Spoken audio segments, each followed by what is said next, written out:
Yo, what up, chat?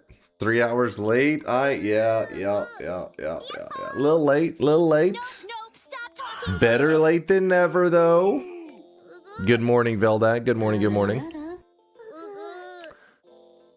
How's it going, everyone? Hello, it's good to see you. I hope you're having a good Thursday night / Friday morning, right? Hold on, my days, no, that's right, that's correct. That is correct. Good to see you, chat. I hope you're doing fantastic. I hope you're excited to play some Noita today.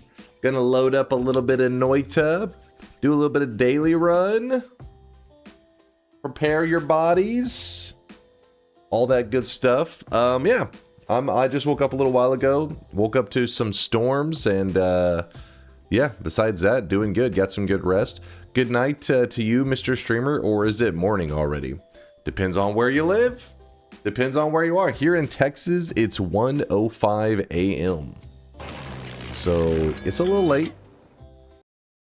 There's a summon fly swarm in the 4th Holy Mountain. Anything fun we can do with that today? The fly swarm. Wasp, please. I mean, the problem with the wasp builds is they're usually pretty disappointing. Like, they're never that exciting. A vampire run, only way to heal is only blood.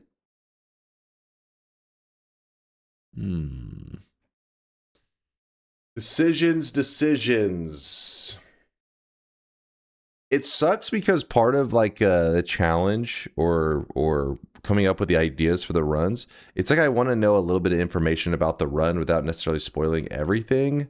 It's tricky because, for example, if there was vampirism in the 1st Holy Mountain, then I think it could be kind of cool to be like a vampire run.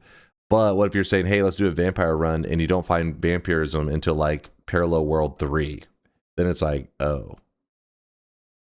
Oh, I was going to say this earlier. You guys distracted me. If your chat is all fucked up and you cannot type in your chat, but you can read the chat, it has something to do with the 7TV plugin, the thing that allows you to see the emotes, you know, that are custom, that are not on Twitch, that are on 7TV and these other websites. Apparently it's bugged. People said you can either just disable it or uninstall and then install like the latest one or some shit and it'll fix it. But yes, you're not the only one having Twitch chat issues. It's a plugin problem. Make a theme with swarm of flies and the poop stone. Fungal shift something into poop, get poop stone, make a swarm of flies with poop trail. Flies love shit. I mean, they aren't they? Are they swarm of flies? Wasn't it wasps? I like how you answered my question when I couldn't ask it.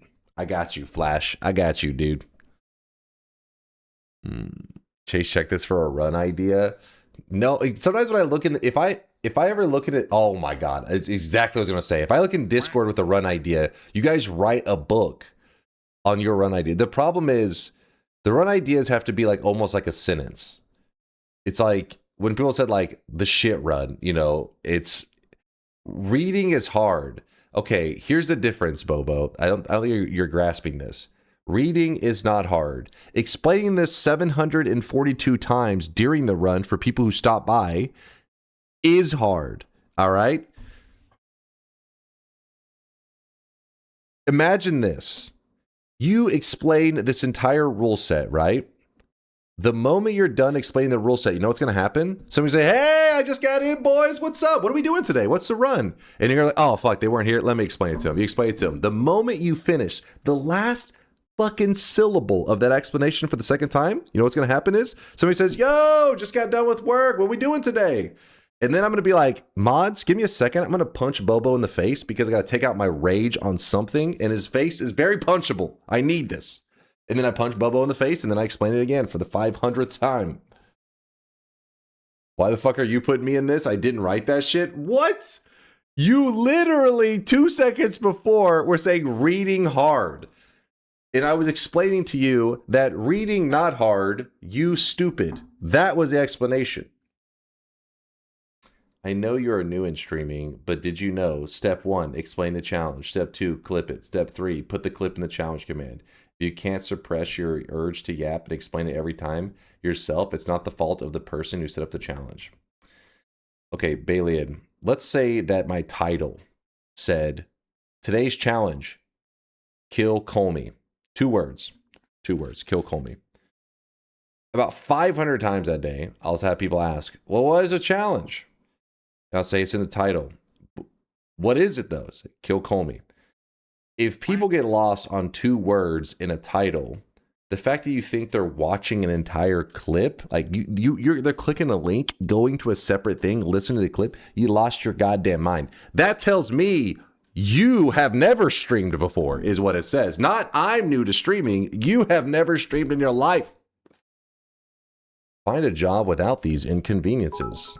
Okay, sometimes I can't tell if you're pretending to be an idiot. The dumbest community members.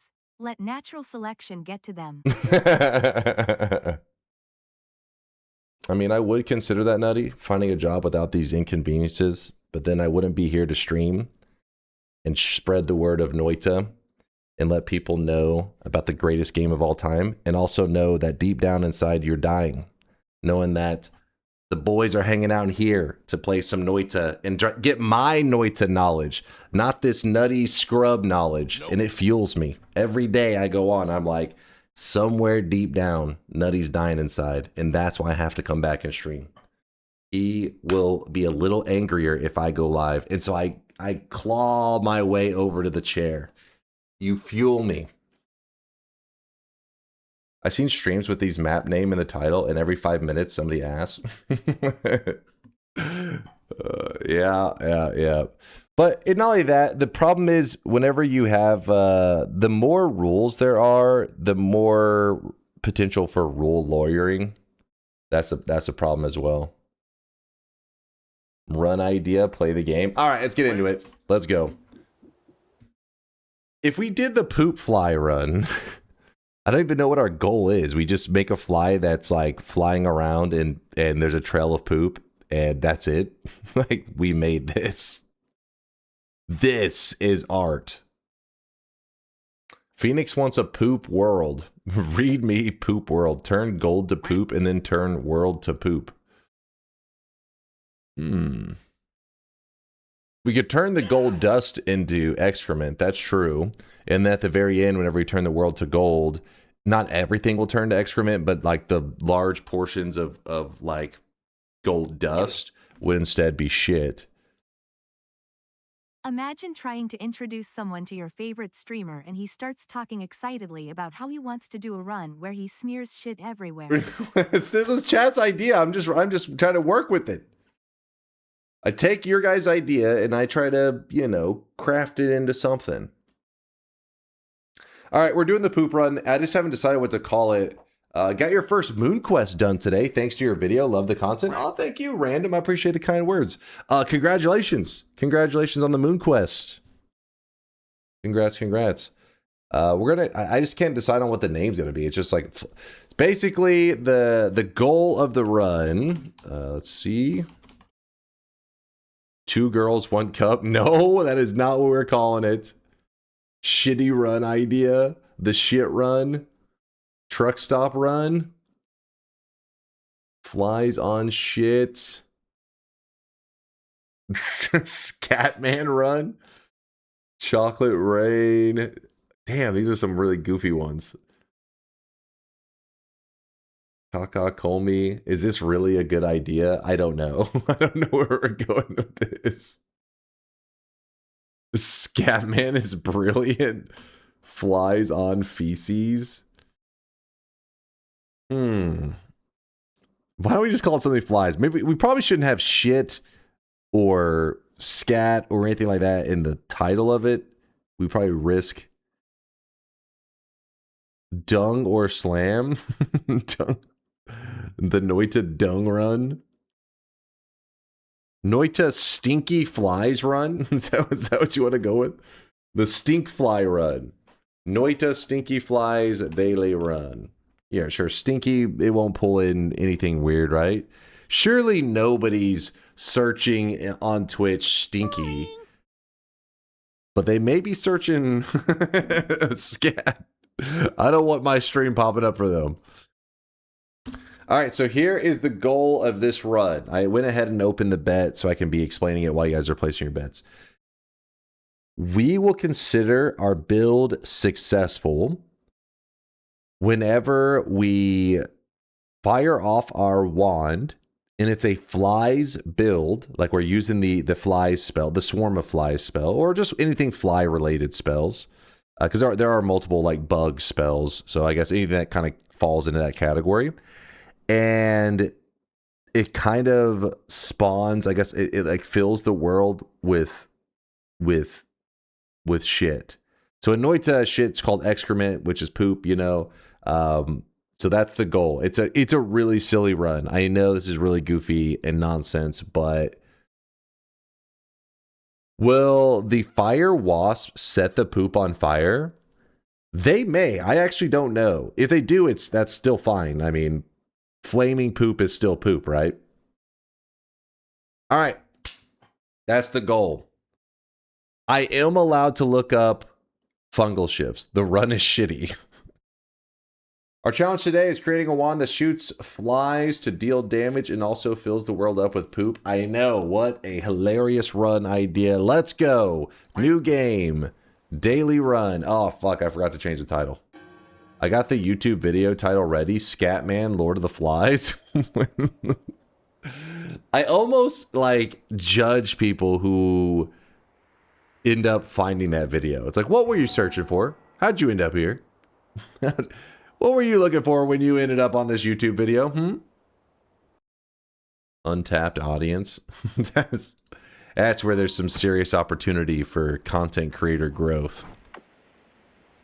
So is this VOD going to be a honeypot for scat fetishists? I hope not. Dear God. Your chat's not working on PC? If your chat's not working on PC, disable your 7TV plugin. The thing that lets you see all the goofy emotes apparently is... apparently it's bugged. Something's wrong with it, and you have to like uninstall and reinstall, or... There's some funky shit. You guys can see this guy right now. He is so you either just disable it or update it to the whatever like the latest plugin for 7TV and it fixes it. Alternatively, wait a few hours and Google and Mozilla will review the update and release the fix. Ah, so it'll auto update for people. So it's just because it just happened that they're having to manually bypass that. Thank you for the love there, Furcifer. Appreciate the primage. Just join. Can you explain the purpose of the run? Plenty of detail, please. Flies everywhere. Poop everywhere. That is our run. Yeah, apparently that people are saying on today's daily run that early on, somewhat early on in the run, we will be offered a spell that doesn't show up very often. It is... hold on, let me go to the progress. Where are the flies? Where are the flies? One of these. Actually, wait, no, not... One of these. I don't remember which one they said. Something fly/bug related.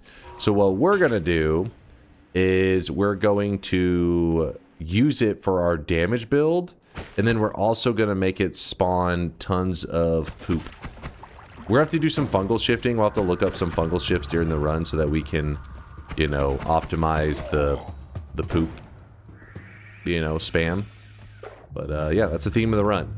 Essentially, it's just like a goofy challenge, but it helps you, like, you know, it forces you to get creative with a spell that you normally wouldn't do a build with, and then it also forces you to do a couple fungal shifts, potentially a couple fungal shifts to create silly stuff. Why the frick can't I chat? Anyone know how to fix? I tried disabling extensions, but that ain't fixing shit. First try a different browser and see if that fixes it.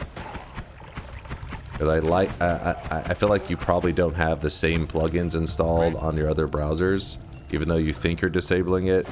Maybe it isn't disabling properly or quickly. Can you make Kolmi throw up shit so she turns into the unlimited shit factory?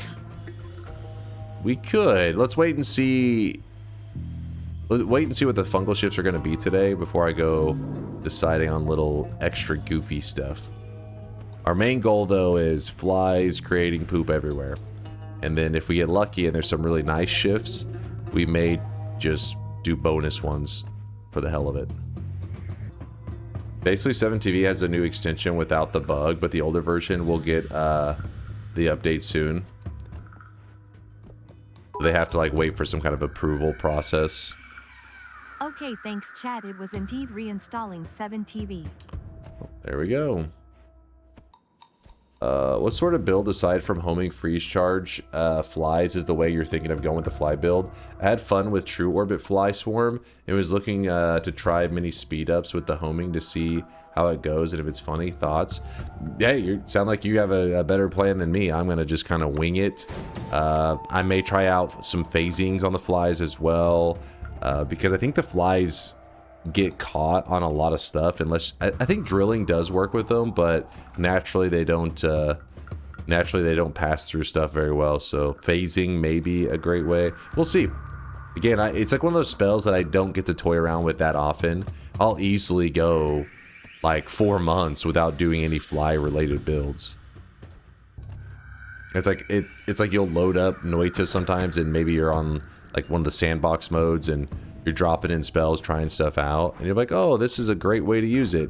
But then if you don't find the spell for like half a year or so crap, whenever you find it, you're like, oh yeah, so wait, what way can I use this? I can't remember what ideas I had, so we'll see. Rainbow trail on the flies and shift rainbow to shit.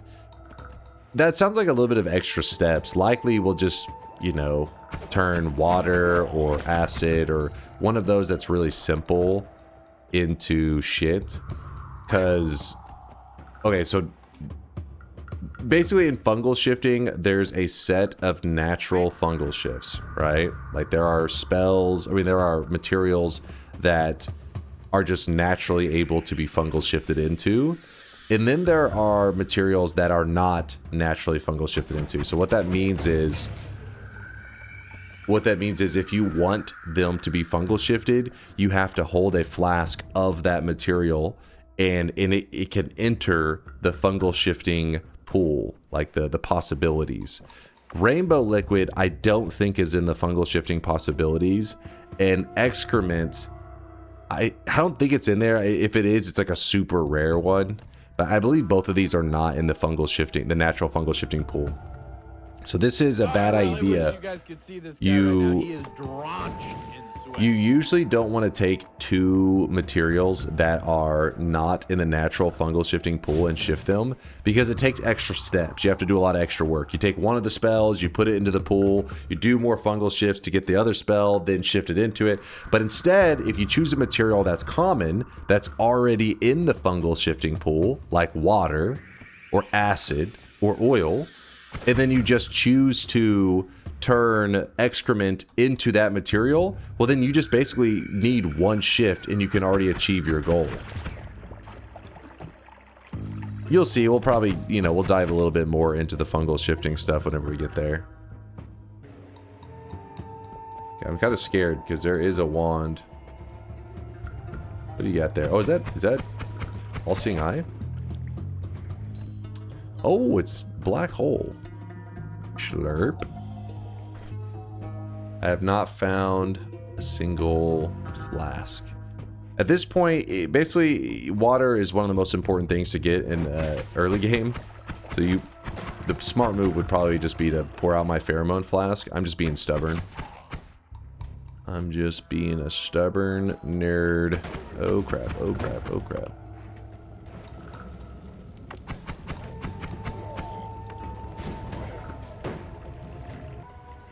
Reed Brappy's an interesting question. He asked if vomit to poop creates a loop.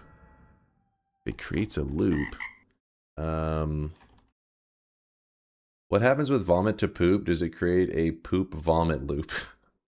Oh, I see what you're saying, because I really wish you guys could see this guy right now. The poop will make dudes throw up. Actually, hold on. I didn't think about this. I can't remember if the excrement alone will make them throw up, or the poop stone itself needs to be there for them to throw up. We'll find out, I guess. We may end up a poop loop. Wow, I need that flask.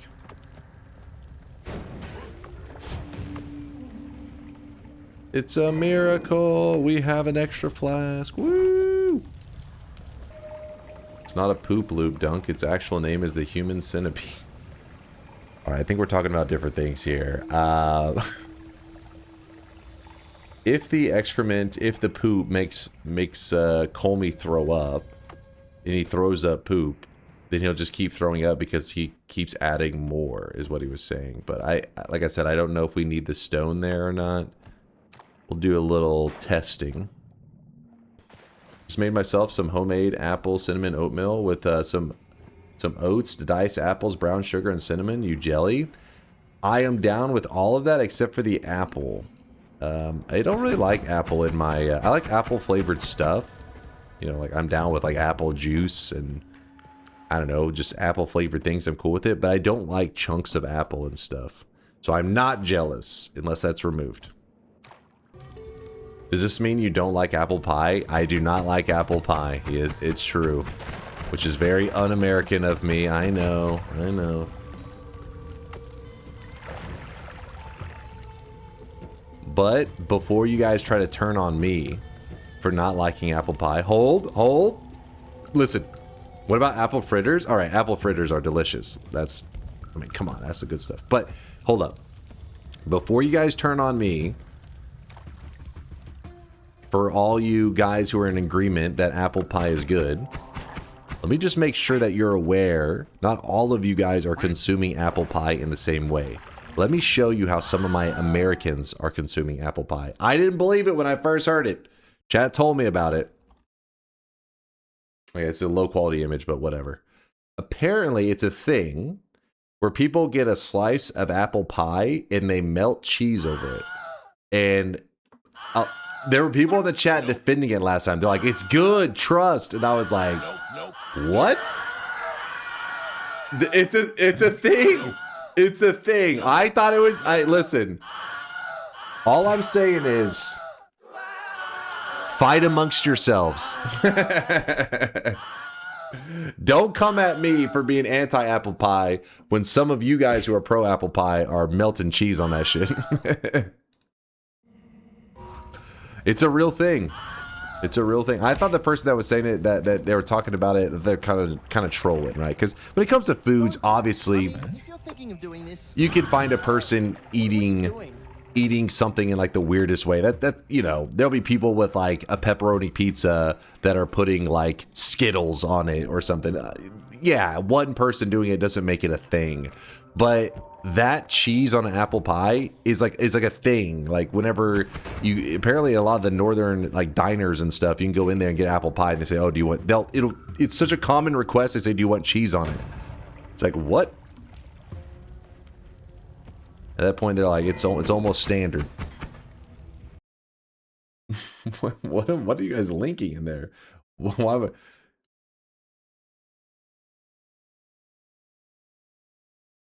All right. Did you try it? No. I am being a hater. I am being a hater and not even trying it. But I think the reason in this case it's not even worth trying is because since I already don't like apple pie, I don't think it's like, hey, if you put cheese on it, then you'll like it. That's the fault of Reese's chocolate. If this pseudo cheese gets warm, it smells like vomit, just like Reese's. They are imprinted with that crap. What? Your sister puts Cheese Whiz on her apple pie? See, I told you guys. I told you, it's a thing. So, yeah, before you guys go turning on me, decide what is the correct way to consume apple pie before you go hating on my taste buds. Bro, you not liking apple pie is crazy. You must have just never had actually good apple pie. I'm not really big into many of the pies that have like the chunks of like fruit and stuff in them. Just not into it. Most of the time, especially when it comes to desserts, I don't like the chunks of whatever fruit. even if I don't mind the fruit on its own, I just don't want it, you know what I mean? Like, I don't want the chunky whatever. Yeah, like cherry pie, I don't like cherry pie because usually it's, you know, you get like chunks of cherry. But then when it comes to some of like the pastries that have like the cherry in it, some of those I don't mind because they'll make it into like a jam kind of stuff, right? Those are good. But the chunks of it, nah. How about nuts? Pecan pie is the best. I do love some nuts. Don't take that out of context, chat. All right, don't be weird. But yeah, I like pecan pie. I'm down with it. Strawberry, honey, jam, honey on eggs is nice. Wait, what? Hold on, I was with you for a bit. You put strawberry honey or jam or honey, just straight up honey on your eggs? Like, you're scrambling up some eggs, and then you're like, these bad boys need some honey? Wait, what? What? Y'all fucked up. Nope. I mean, for example, you're having breakfast, right? And eggs are obviously with breakfast. And people have pancakes, and sometimes you put syrup on your pancakes, and maybe a little bit gets on the eggs, and like a big deal. Do you like your nuts crunchy or hairy? What? Strawberry jam or strawberry honey or strawberry jelly? I agree with all of this, but you said on your eggs, meaning like you're scrambling your eggs, and then you're just like, you put a little bit of the strawberry on it? I can't say I've seen people do that, but people do have breakfast sandwiches with jam and egg on it. At DunkOrSlam, actual relevant nut clip, not stall. No, keep your nuts out of my chat, damn it. All right, let's go ahead and move to the next area. Let's move to the next area. Bets are closing. Eggs are versatile, but scrambling it and then putting some jam on it seems a little crazy. Like if it's on a sandwich form, I get it, but this guy right now, he is drenched in French toast. We went down this road many times before. I've talked about, you know, the whole breakfast, pancakes, waffles, French toast. Everybody knows it's a fact. French toast obviously is number one. Waffles is behind that, and then pancakes comes in third. That's the big three. The big three. Then it gets complicated because people start throwing in other things, and we're talking about the big three here. Don't complicate it with your other things. Remember, chat, these are food takes coming from a guy that doesn't like apple pie. First off, even you guys who like apple pie don't even know what you're doing. Some of you are trying to put cheese on that shit, all right? Clearly something went wrong with the apple pie. If you're having to say, you know what this dessert's missing? Some cheese. Your pie is a mistake. Pumpkin pie is better. I mean, I like pumpkin pie more than apple pie, that's for sure. Poll it, bitch. Most people don't want cheese on it. Well, the problem is our poll will have biased results because I believe that people are eating cheese on their pie are in like the northern US, and most of my Americans are going to be asleep right there. Bets? Oh shit, you see too much. Close your eyes, chat. Close your eyes. I would eat pie with cheese, just not craft singles. Is that the difference maker for you? It's the kind of cheese on your apple pie? You guys are crazy, man. What's your favorite cheese to eat by the block? Mine is Colby Jack. By the block? We're talking like no crackers involved, nothing? You're just fucking gnawing on a block of cheese? Asterisk says I eat cheddar blocks. What? A charcuterie board? Yeah, but those have other things in it. You're not gnawing on a block of cheese. They have like crackers and like grapes and stuff. A block of Parmesan? I mean, usually my go-to is like a smoked Gouda cheese, but I don't know if I want. That's a strong flavor. I don't want to just fucking mouthfuls of smoked Gouda cheese. Pumpkin pie is only good with lots of whipped cream, and no, that doesn't mean That containered whip shit. Yeah, I'm not a big fan of that stuff either. Yeah, whatever the hell that container, the Cool Whip. Cool Whip. I like the canned spray whipped cream. That's the good stuff. I'm not a fan of Gouda, too salty. I find that so there's a lot of different Goudas. If you have one that's like from like goat milk and stuff like that, I find like it does have a bit of a little bit of an off, maybe saltier taste. So you may have had that. My favorite Gouda is like the dairy smoked Gouda. Smoked Gouda fucks. Oh yeah, especially if you do like the adult Lunchable, which is basically just you get a cracker, you get some smoked Gouda, and then you grab some like random ham or some shit, put it on there. That's Lunchables for adults, man. That's the good stuff. All right, let's go. Chat, you're making me hungry. Stop this. Stop this. These Butenlanders kunnen Gouda niet eens goed uitspreken. Wat een afgang. Ah. What was that last part?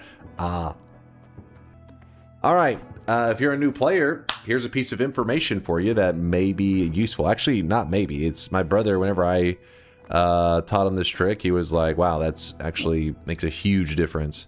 He said it saved many of his runs.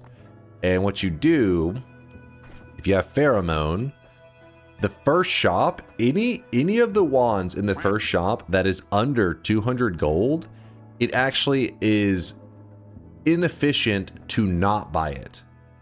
Does that make sense? So like, if I don't buy this wand, I am actually losing out on money. So let me explain this. So we are buying this for 170 gold, right? And we just, if we want the spells, you can keep them, sure, but if you don't want them, just drop them on the ground. And then you pour a little pheromone into like a, so I made a cup over here, right? Like I just grabbed my tablet, and then I just kind of place it down to make a kind of a cup. And then we pour the pheromone. Are we talking brothers again? Mine is still an unemployed loser, and he doesn't even play Noita. I don't want to hear you trying to talk superior after talking about that bloodline shit just a little while ago. Tainted blood. Alright, so you drop the wand in it once you have stripped all the spells out of it, and I get 200 gold. So I bought the wand for 170, and then I sold it for 200. So you actually make a profit. Again, this is like obsessive min-maxing, probably not necessary to do. But if you ever have one of those runs where you're hurting for money, and being able to just, you know, go to the Holy Mountain, profit off the wands in there, that can bail you out of a run where you're struggling. Or like maybe you just see a wand that you're like, oh, you know, I want the triple spell, but I don't, the rest of the wand is trash and it costs 240. Well, in a way, if you think about it, I'm gonna get 200 back, so it really just cost me 40 gold to get the triple spell. And so 40 gold for a triple spell is not a bad deal. I stopped listening as soon as I heard you talk. What? You stopped listening? Mandatory Dunkonomics lesson. How long did it take you to pay off that student loan? A solid 15 years? Well, it depends. From the moment of graduation or the moment I started to get the loans. Fuck student loans. Dude, how old are you? Hey, what the fuck? What do you mean, how old am I? What? 48? 58? You got scammed? No. Student loans, I mean, kind of are a scam in a way, depending how you look at it. I mean, I did get a degree, and now the degree is like a pretty picture on the wall, and I stream. I'm a professional man-child. So in a way, kind of scammed. So today's daily, the very first mountain has concentrated spells. That is huge damage. If you're looking just to get a basic win, this is the no-brainer. You grab that, grab like a triple spell, whatever, you'll just insta-kill everything around. That's easy run today on the daily. But we're doing a longer run with flies and poop and all this random crap, so We're gonna roll this. Early fire immunity, I guess. It's not my favorite early perk, but it's an immunity. I may use this. That's the only reason I haven't sold it yet. See, we bought out everything. We didn't really have much money when we went to the Holy Mountain, but because we had Pheromone, it's like you're able to pretty much buy up everything. It saves you from so much chip damage, dude. You rate fire immunity too low. It's not that. It's just like, I mean, it's like comparatively. I do agree, you're right. It does do chip damage, especially the newer you are, the more you get burned. That chip damage will wear you down. But just the early game, you want momentum. You want as quick, you know, good momentum as you can, as fast as possible. And it's just not a high momentum perk is all. It's just as like good. Over here. That's good enough. Good enough. We could do this without angering the gods if we wanted to, but I am not in the mood to.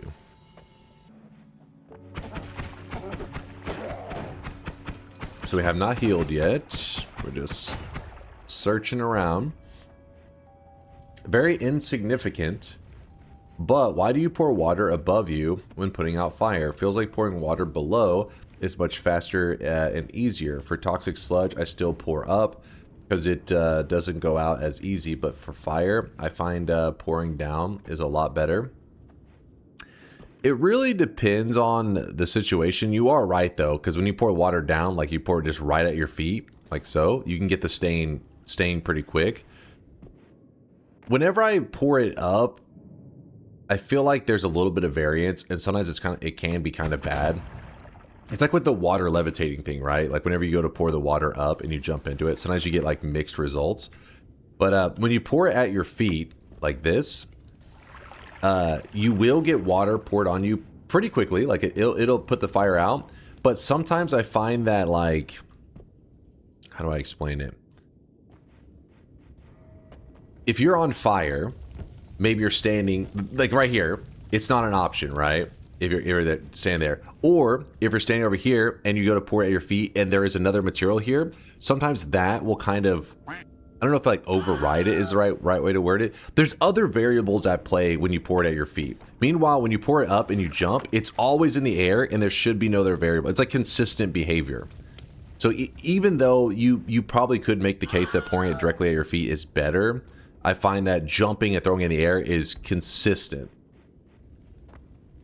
Even though it would seem like it's going to be a less consistent thing because of the unusual water levitation. Yeah, you could do little bunny hops and do kind of like a bunny hop and then down so that you catch it midair. That's probably like the ultimate way to do it. Screaming for no reason. Oh.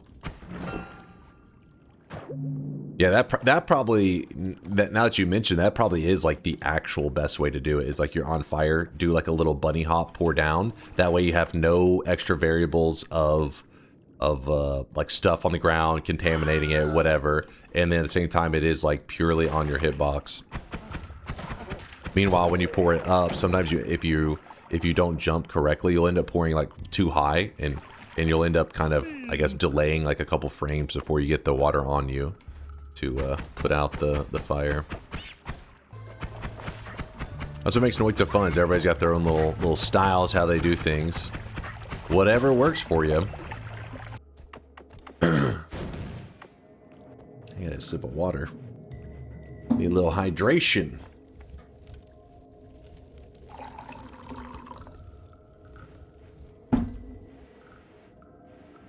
Oh. That's Sprite? You think I just have a thing full of Sprite just chilling next to me? I mean, Sprite's pretty good. I'm not a Sprite hater. I mean, you're American. What's that supposed to mean? What, that I like all sodas? Probably a little bit true. Kind of true. Except for diet sodas. Fuck them. Diabetics in shambles. Listen, okay, maybe they have a good reason for drinking diet soda, but to me, even back when I was drinking soda regularly, I'd rather just have water at that point. Dunk soda ranking. I would have to put a lot of thought into that list, but grape soda was always the GOAT to me. Grape soda is just, goddamn, it's too good. It's too delicious. Root beer #1. I love root beer too. Root beer is awesome. Grape soda does go crazy, but Dr. Pepper is the GOAT. The GOAT. I like more, like, when I'm drinking Dr. Pepper, I kind of like the cherry Dr. Peppers and stuff a bit more than just the basic one. Which, there already is, like, cherry, and I think Dr. Pepper has so many flavors in it.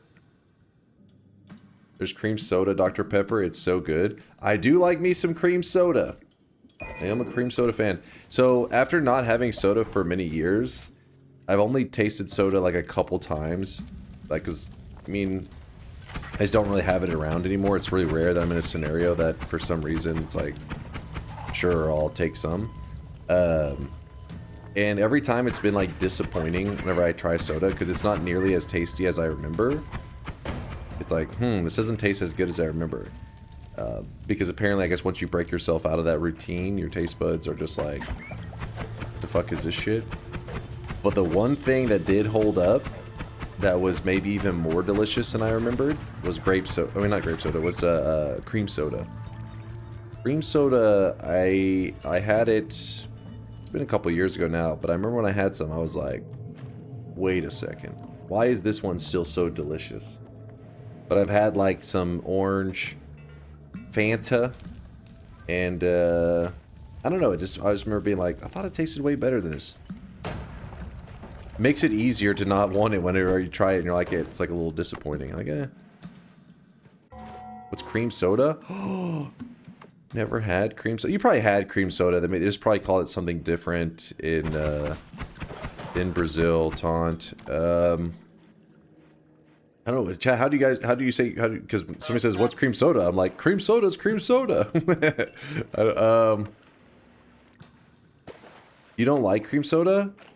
What? You sure you've had the right kinds? Because there are a lot of things that fall under the umbrella that they call it cream soda. We're just talking like the classic cream soda. Cream soda is essentially cake flavored soda. With that, hold on, I don't remember it ever being defined that way. Hold up. Cake flavored soda. That's accurate. Pretty accurate. Yeah, it is a strong vanilla. Strong vanilla flavor. But, Ton, I feel like it's probably one of those things that, you know, you've had before, but, you know, if you tried cream soda in the US, you'd be like, oh, in Brazil, this tastes like, you know, it's a really, you know, common flavor. Vanilla is a common flavor. Vanilla soda. Cream soda, something like that. Sounds very American. I like cream soda. There's no way it's just considered an American thing. It's gotta be international. Definitely not a thing here either. Nope. Huh. I guess whenever I picture the cream soda, I always picture A&W cream soda. Which A&W, I'm pretty sure exists internationally. It's one of the big producers of root beer. You've had root beer, right? Taunt, over there in Brazil, they got root beer, yeah? What do you mean, no? In South Africa, it's green? Wait, what? Your cream soda's green? I don't know if that's cream soda. What is root beer? You've never had root beer? Wait, hold on, what is going on right now? What is happening? Ban that fucker. Get him out of here. You thought they just did root beer? I don't know why I'm picturing A&W cream soda. I think that was the one that I used to always get. Let me look. Back in the day. Yeah, this one right here. The classic one, at least around here, was the common one. Boom. They sold it like this, the 12-pack, you know, the canned cream sodas from A&W. Oh, baby. All right, don't do this to me. I've never had root beer. We don't have that, at least where I live. What? They don't have root beer in Brazil? I bet they do. They probably just call it something else. That's where things get complicated. Because you know, there'll be the same thing. It just has a totally different name. People don't realize you've been eating the same or drinking the same stuff. I thought root beer was a very American thing. Is it? I thought root beer was worldwide. I thought it was one of like the main sodas, right? Like you have like your Coke / Pepsi. You got Sprite / 7-Up. You got root beer. If anything, I would think Dr. Pepper is probably more of the like Americanized like soda taste or whatever. Root beer is a soda? Yeah, it's not actually beer. It's just a soda that they call root beer. I don't know. Maybe it has like some history where maybe at one point in time it had alcohol or some shit in it, but no. Just Mountain Dew? Dunk, before you ask, don't you ask yourself this. Is it a drink or fried and has a calorific amount in the 5-figure range and so sugary it tastes like liquid diabetes? Then don't ask. It's an American thing. If I remember correctly, though, so whenever you think of like sodas, you think of a lot of them have caffeine in them. But I think one of the root beers it doesn't have caffeine in it. I can't remember. It's one of the main brand of root beers. So if anything, that would make it more likely to be non-American, right? A&W has no caffeine. Okay, so I knew it was one of the big dogs. Only Barks has caffeine. Most don't. Oh. I only know of A&W and Barks. Those are the only ones that come to mind. But again, I've been out of the soda drinking game for too long. You guys are torturing me right now. Going down memory lane. Memory lane. Oh, IBC. I forgot about that. Mug. I can picture Mug's branding, but I can't even remember what their root beer tasted like. It's like got like a dog or something on it, doesn't it? Heal up. Burn the mug, heretic. Root beer is American. It comes from traditional fermentation beer and used to use a root bark from sassafras. Oh, okay, well, I'm learning something. This whole time I thought the whole world knew of root beer. Let me see. It's the first line. Is a North American beverage. All right, well, dude. So the way they're showing right here, that's like a part of my childhood. There was a place, I think it was just A&W that was the name of it, right? Just A&W. They have they do burgers and stuff. Anyways, what they would do is when you would go in, if you wanted to get a soda, and they would ask you, because normally you think, well, actually, there's so many things that I don't know because you guys, a lot of you guys are not American. But for my non-Americans, it's pretty common that you have on tap soda. So like you just walk up and you like press the little button and the soda comes out of it. That's pretty standard here. I feel like that's probably becoming more standard outside the US, but I remember back in college having some international friends that said that they had never had the on tap sodas before. They were like, they don't have like that in my country. I was like, really? That's crazy.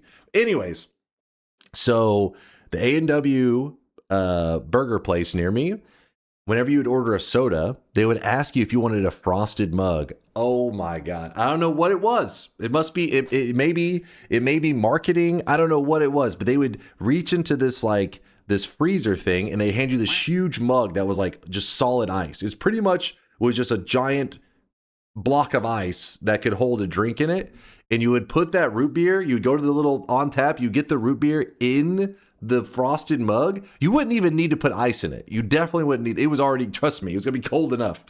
And dude, that was, I have good memories sitting there with my friends, having that frosted mug. It's like a hot summer day outside, but you're chilling. Oh man. You already had the 1 per stream food rant. Please resume. Okay, I apologize.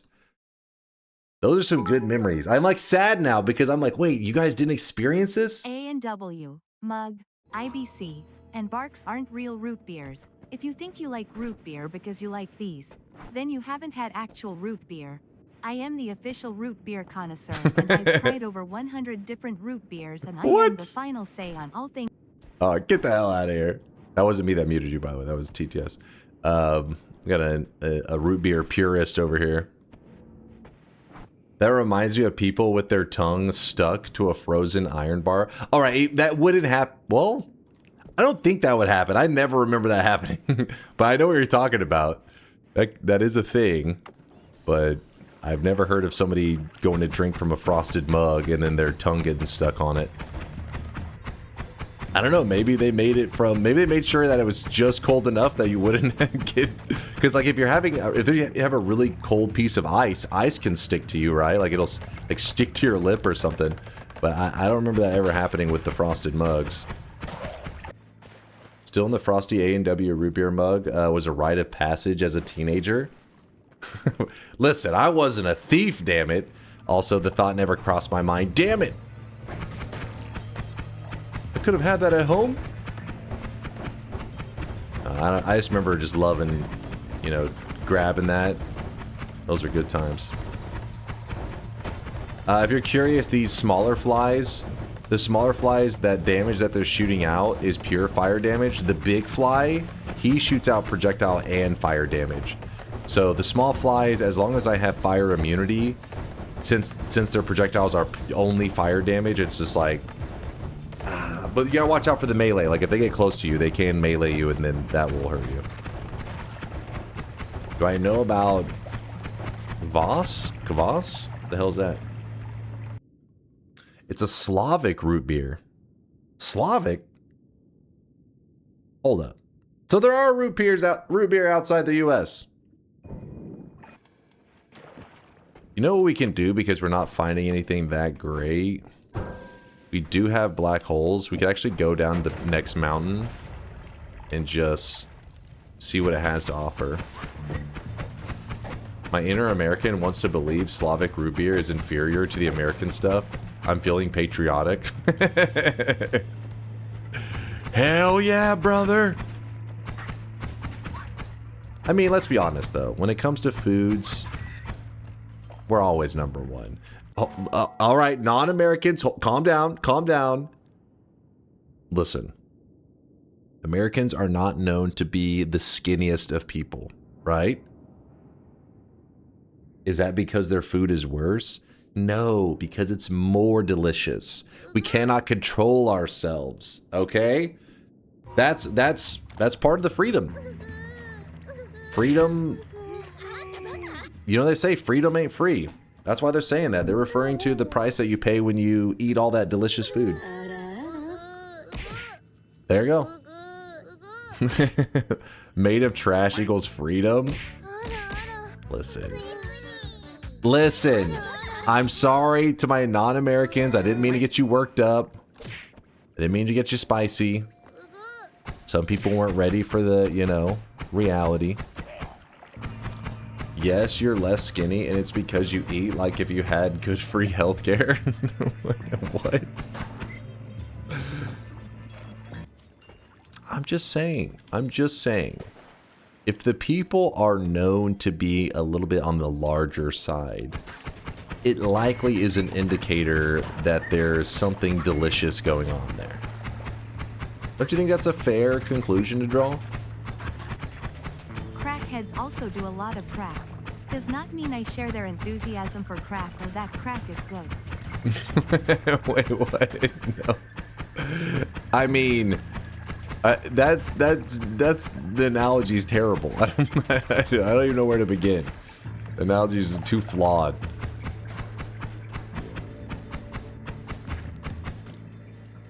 Crack is good though. Maybe your analogy came in, resonated with some people in the chat.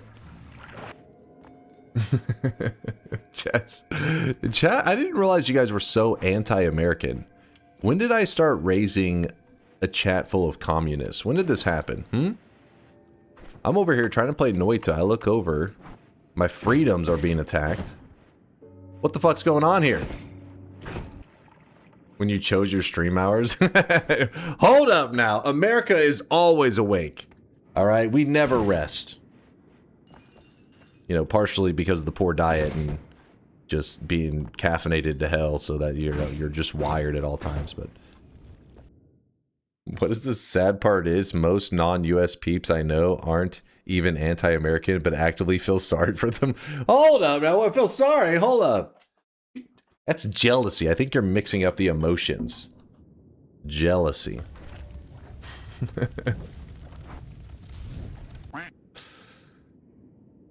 We have a water trail, so we can turn water to poop in this run. That'll be huge. I feel sorry for non-Americans for not being American. Yeah! Tell them, Prismatic. Tell them. Last time, Prismatic, we went down this road talking about, you know, food comparisons. I said, imagine you're a chef, right? One chef has 30 ingredients to work with, and the other chef has 100 ingredients to work with. Which chef is likely to make the better food? That's the only information you have, right? Which chef is likely to make the better food? One with 30 ingredients or the one with 100? Right? The one with 30? And see, no. Why would the 30? That doesn't make any sense. The one with 100 has more options, thus can make better tasting stuff. And men were cursed once again. So my point is, to all my Europeans out there, your taste buds are being held back by your government. They're banning all the... They're like, listen, this thing here causes cancer. I mean, listen, I'm not saying it's a bad idea to ban it. I'm just saying that your options are more limited. Likely holding back the taste a little bit, right? Well, if cancer's delicious, you ever think about that? You're damn right it is. Now, just to be clear, I know it's just a matter of time until my body breaks down and Chad's gonna be like, I fucking told you should add that, eat that unhealthy shit. I know, all right, Chad, I know it's a matter of time. But for now, I'm not paying the price. Until then, I'll leave that. That's a future problem. Dude, where the hell? Riddle me this then. With all that choice, why use only sugar, lard, and frying oil as ingredients done? It just so happens to be that they're consistently the most delicious. Alright? You're a hater. I feel like whenever people bring up the whole, like, oh my god, Americans deep fry everything, they, like, start off by saying it, like, in a way that's like, oh, Americans deep fry everything. But then by, like, the end of the discussion, I picture, like, the tears rolling down as they're picturing, like, all the delicious deep fried stuff. And they're like, why not me, damn it? Why can't I be part of that? Ark says I hate myself. What? You're the fucking chef with 30 ingredients, spells, using the same 5 dishes, wands, over and over again. What? No, get the hell out of here. It's a terrible analogy. You know, I just realized I made a massive mistake. The only wand I have that can fire off black hole is this one that has horizontal barrier in it. Hey, Dunk, first time catching a stream. Good to know your takes are even worse than those on YouTube. What? What the fuck? I didn't understand this could be such a hot take to say that if you're working with 100 ingredients, you are likely to make something taste better than working with 30 ingredients. I thought Americans were known to be bad at math, but it ain't looking good for you guys right now. It ain't looking good. Fear not the wizard that can build 1,000 wands. Fear the wizard that has built the same wand 1,000 times. Exactly, Mr. Bonus. So tell him. An idiot finds complexity impressive while a genius admires simplicity. Okay, that applies to my Noita play. Agreed, Pigbelly. In the world of cooking though, that doesn't apply. Hopefully I don't get myself killed doing this. If I do, it's chat's fault.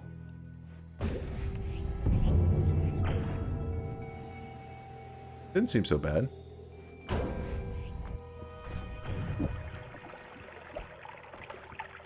Simple Jack, is that you? What are you on about? We could grab the stronger levitation, but let's go ahead and just, since it's early on, I don't like to grab that early. We'll roll. Ooh. We're gonna go with stronger hearts. I dig it. And then from here, we can put the spark trigger like this. Triple there. Alright, we're in good shape. We are popping. You debate like somebody with an economics degree? What? Hey! What the hell? Having cooked complex tasting food, it's delicious in small quantities, but the reality is simple foods are best for large meals and to keep you healthy. All right, this is, I hear what you're saying, but you're not hearing out the basics of the scenario I'm putting in front of you. A chef has 100 ingredients and another chef has 30 ingredients. Who is likely to make the better tasting food? It is the 100 ingredients, obviously. Ingredients means options. You don't know what the ingredients are. So you'd rather them have more options so that they can make something more delicious. Not saying they need to use all 100, but you want to give them options. The better chef. That's where it gets complicated. When you start to talk about, like, the better chef, right? Because then you start getting these, you know, food elitists who are like, hey, you ordered your steak medium well, get the fuck out. It's supposed to be rare, otherwise you're a piece of shit and you don't understand flavor. You know what I mean? It gets really complicated. Which is true. So... okay, so if eating it rare, what about blue? What about having your steak blue? Is that like a person who's even more of a food, like they understand food even better than the people who eat it rare? At some point you're just eating it raw. You're just renaming it. This is ignorant opinion. You need the right ingredients. Often less is more. Hank Hill taught me at a very young age that if someone asks for a steak well done, you ask them politely yet firmly to leave. Alright. True. Let me reword it. You guys seem to be getting confused about the chef thing. I'm not saying you're using all 30 or using all 100 ingredients. I said options. So let me put this in a different way. How can I put it so you guys can understand? In Noita, you're wanting to build the best wand possible. Do you want to be given 30 spells to try to build the best wand possible, or 100 spells? Does this make sense? Is it helping you out? Yeah? Now it's making sense to you? 30 spells?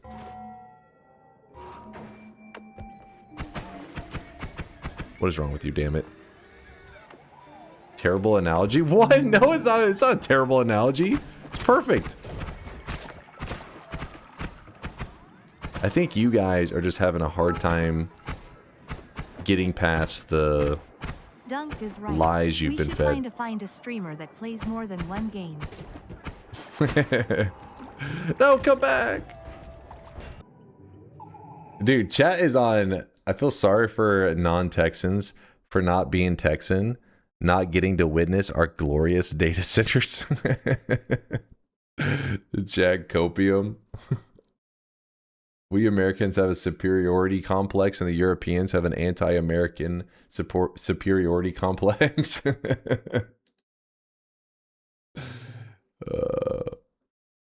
Say, Dunk, tell us what country you're from again. I'm from the country of Texas. No, you don't say U.S. No. The country of Texas. Give it a little bit of time. We will succeed. Do the extra 70 spells have a hidden passive that give Mina cancer? I didn't say that it was necessarily a good idea. I'm saying we're going about deliciousness. You guys are getting sidetracked. So go convince your girlfriend. 10 girls' friends bring more spice to life than one girlfriend. I mean, she can't deny your knife-sharp logic.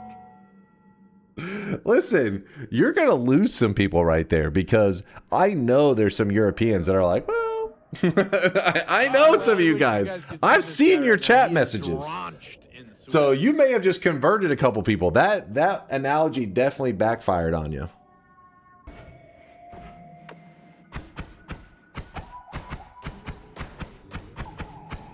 Die, please.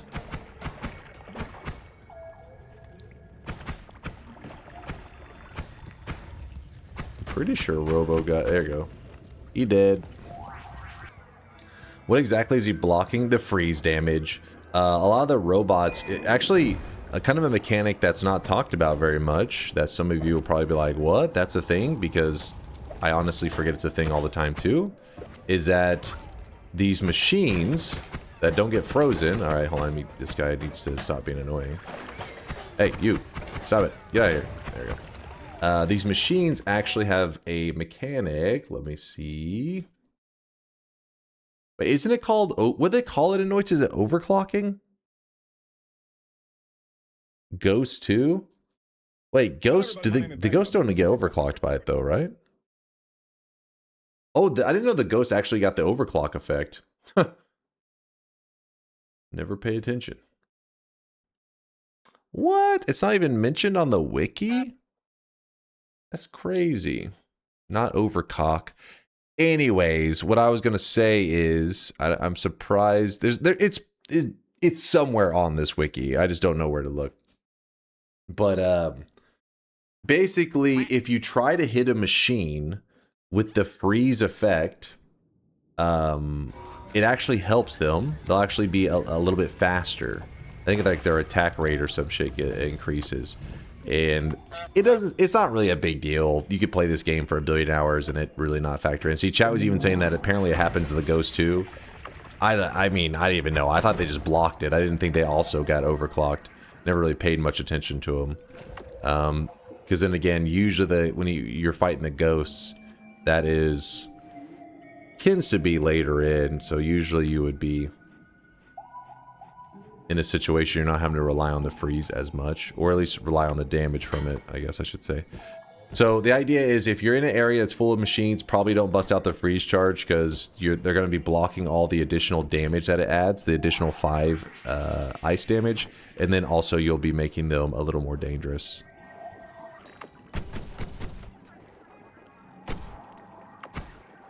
Oh, that could have been a death right there.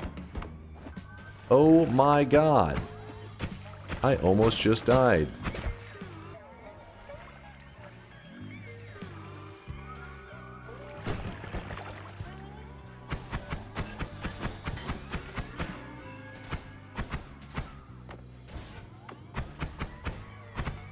What is going on? He's just leaving. Come back. So here's what we're going to do. The pheromone, I do like it. I like to be able to use it on the healers in the hiisi base. But I'm actually going to scoop up some teleportadium instead. It's a close one.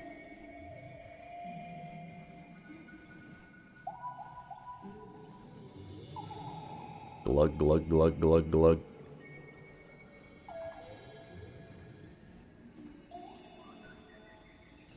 Oh, fuck.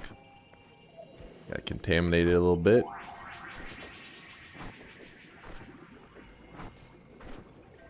Alright. This should be enough. We'll be good. 80% teleportadium.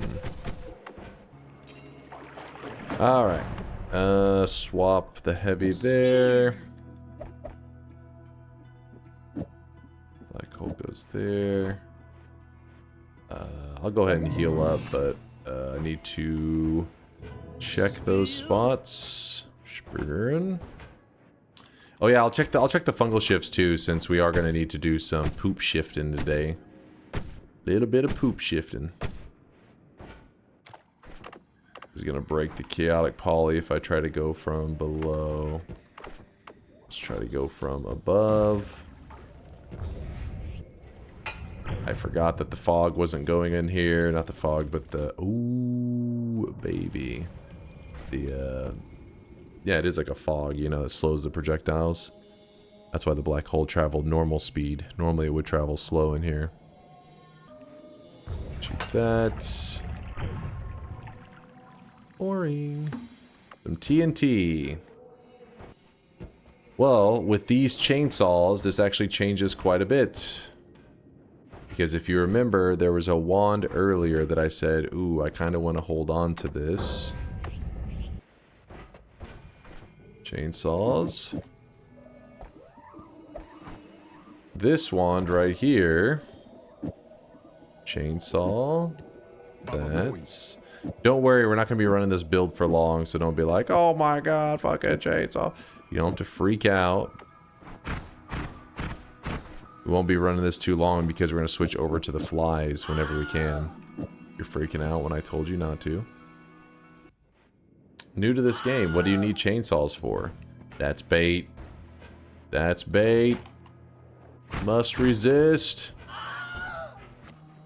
To cut down trees, exactly. Shouldn't the double be before the chainsaw? If you're wanting to one frame it, which actually, let's do the math here real fast. I mean, we could one frame it. The reality is our mana isn't that good anyways. So in this case, I'm wrapping. I'm putting the chainsaw here and here. Casting it twice. You did it here. That's not bad. But it does slow it down a bit. Which is, you may want to intentionally slow it down so that you don't run out of mana. If you do it this way, you got the crazy speed, crazy burst. Alright, we're into snowy depths now.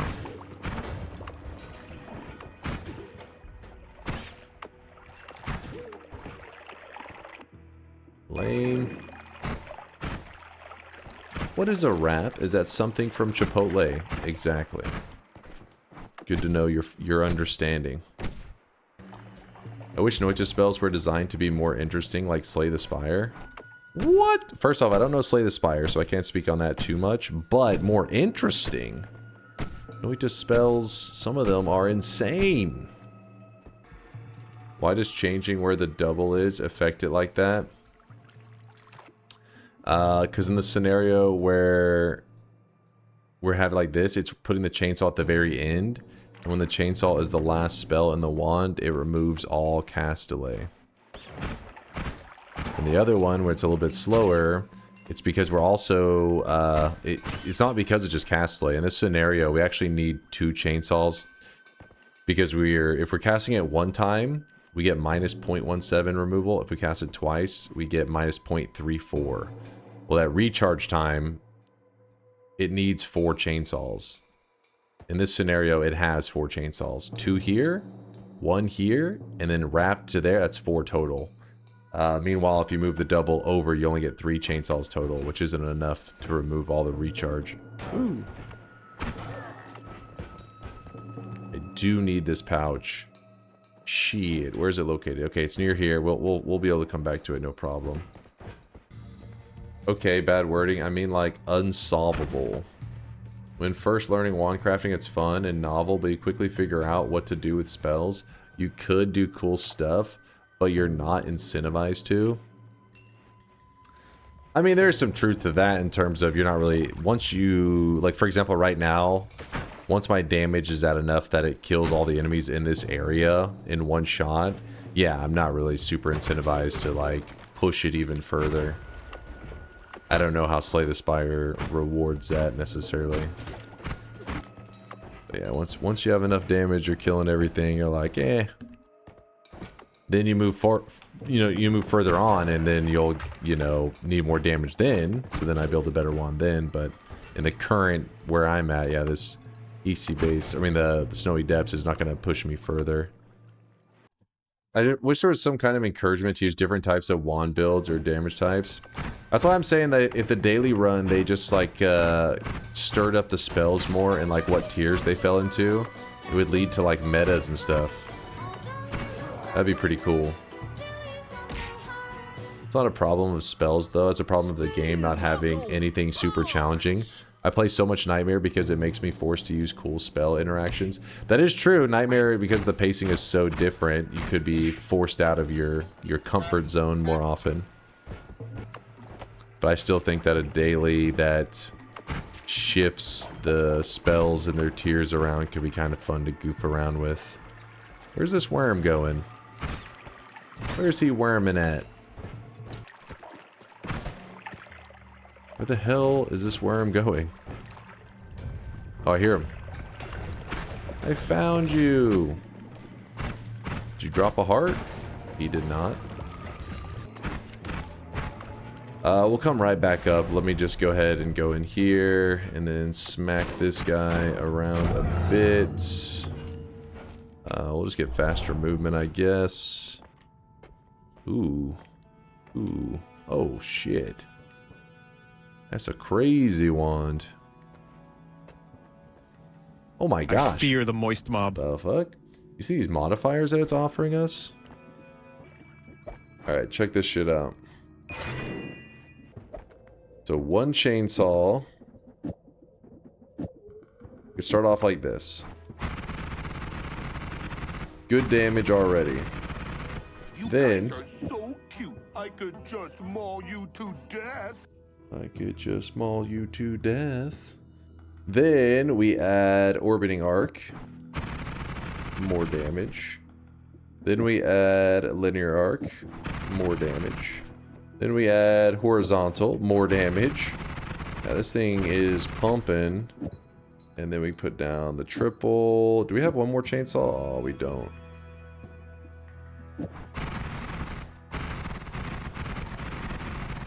That's fine. We're just using this temporarily until we get to the flies that we're going to want to use. That's going to be our main build through the run. How does one unlock all those modifiers? They're all unlocked from the beginning. These right here, these are not anything you have to special unlock. They all add damage and cost 0 mana. They just help you. Yeah, it's all only in the payload. So basically, we get additional 8 damage on this, this, and this. 24 extra damage for 0 mana per shot. Is the damage coming off the chainsaw? Yeah. Like, these chainsaws are getting... So this one chainsaw by itself, on its own, it says it does 13 slice damage, which is good. That's like it's a really good damage right there. Then... on top of it, we're adding 8, 5, and 3. So we have 16. That is right, yeah. 16 additional damage on top of the base 13 slice damage. So when it hits, this chainsaw hits an enemy, it's going to do both 13 slice and 16 projectile damage to the enemy, and then we're obviously spamming them like crazy, and each one of these gets the upgrade. Like all of these, all 3 of these get the upgrade. And if we want to, instead of using spitter bolt, we could instead swap in like a spark bolt. That's also decent. The spitter bolt does 8 damage, while the spark bolt does 3 damage, so it's 5 less damage. But the benefit of using a spark bolt that you could consider over the spitter bolt is that the spark bolt has a 5% chance to crit. Then the 5% chance to crit is shared with these other spells, these other chainsaws. So now this chainsaw right here that has 13 slice damage, and because of the modifiers an additional 16 projectile damage, then has a 5% chance to hit for 5 times damage. So you could, I'm sure there's some math you could crunch there, and there is like probably a more optimal choice. Do you want consistently an additional 5 damage on every shot, or do you want to have the 5% chance to you know, crit for an additional 5 times damage? It obviously, that's overthinking it, but if you really wanted to grind it out, and in our scenario, we're gonna pretty much insta kill everything anyways. Simple math problem, take the crit. You think, yeah, the 5% is 5% chance to do an additional 5 times damage. The math works out. But at what number does that become the thing? Like at what, because I think it's because of these modifiers, yeah? Like if I didn't have those modifiers, maybe it's not worth it. Oh, looky there. Homing. I want that. There's a heart. Remember, I have stronger hearts, so it's worth kind of adventuring around trying to get these extra health ups because they're doubled in value. In the early game, especially nice. 5% chance to crit is 25% more damage. Wait, is that true? Is that right? It's Conga, so oh shit! I almost just electrocuted myself.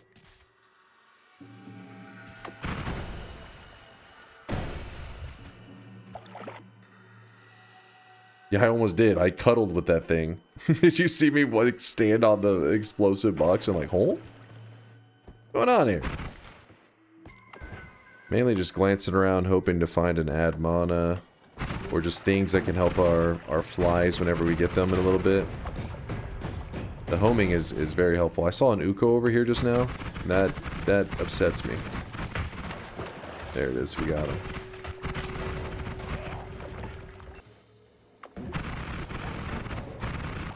What an original wand build. Don't worry, we're gonna be getting the original one soon. I'm just prepping right now. I'm gathering ingredients. You guys can see this guy right now. He is drenched in What is sweat. that? Oh. An inactive firestone underwater.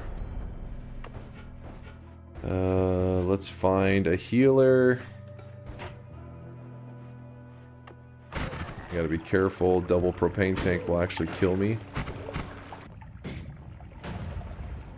That's a healer. Hello, little healer. You're my friend.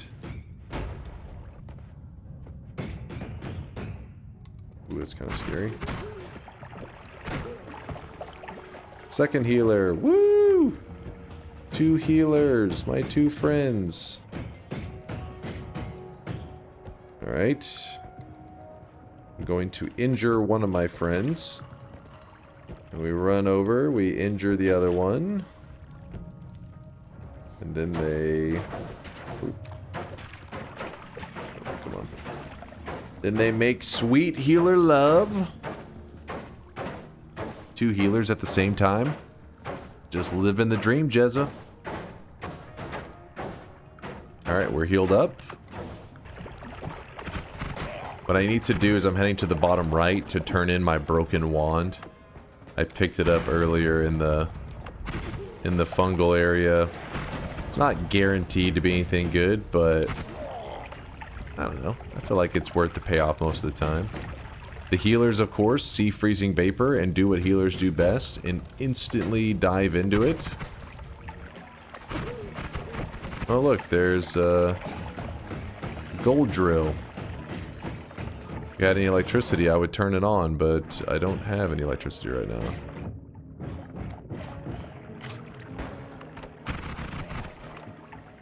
Anvil, turn in the broken wand. Aw, it's a shuffle. Gave an orange glimmer.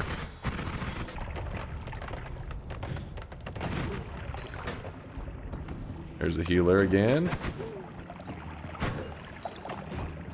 Don't do it, healer. Don't you go towards that. He's thinking about it.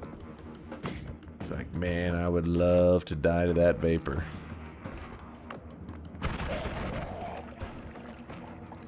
And don't forget, if you ever have one healer and you're in this area always has fish, this little shop area.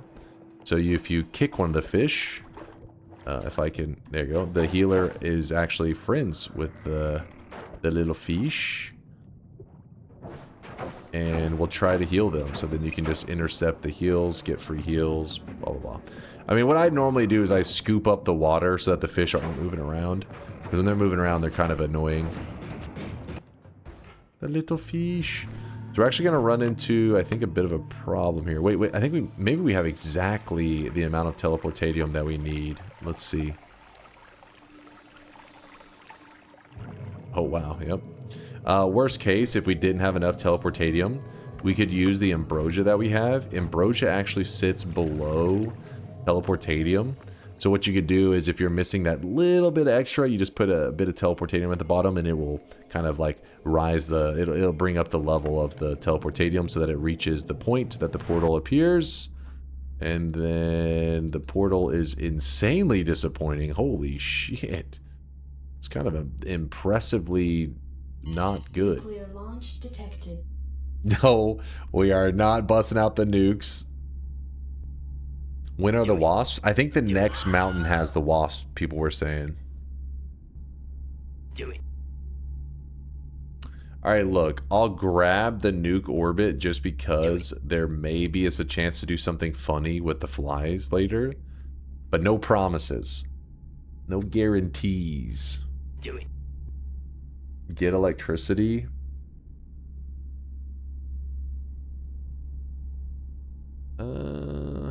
Sure.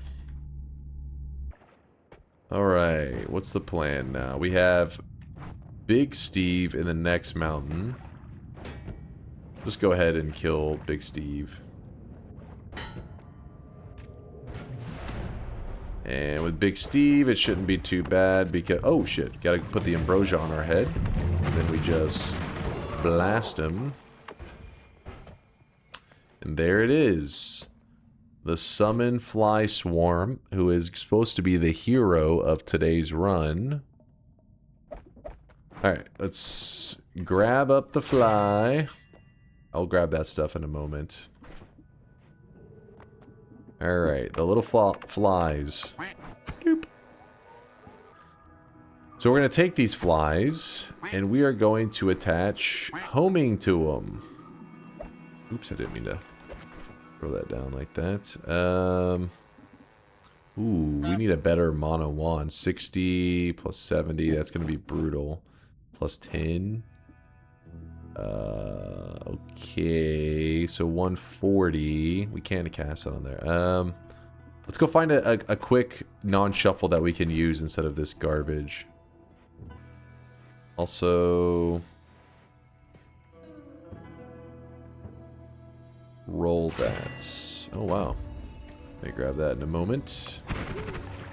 Alright, I don't want to kill too much in here because I want to use the flies. They're fun to use. Especially because we actually have a... Oh, what the... Well, hello there. Hello there, buddy. Alright, how are we going to capture our friend here? Put a bit of ambrosia on us.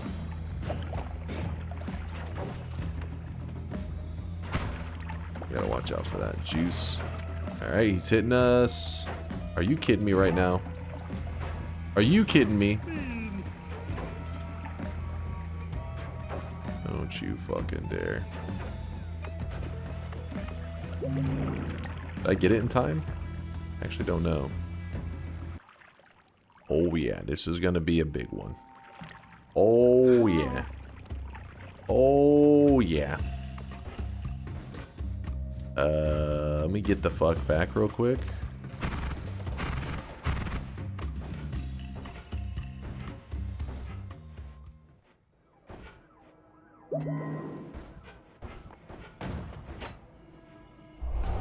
Nice, right?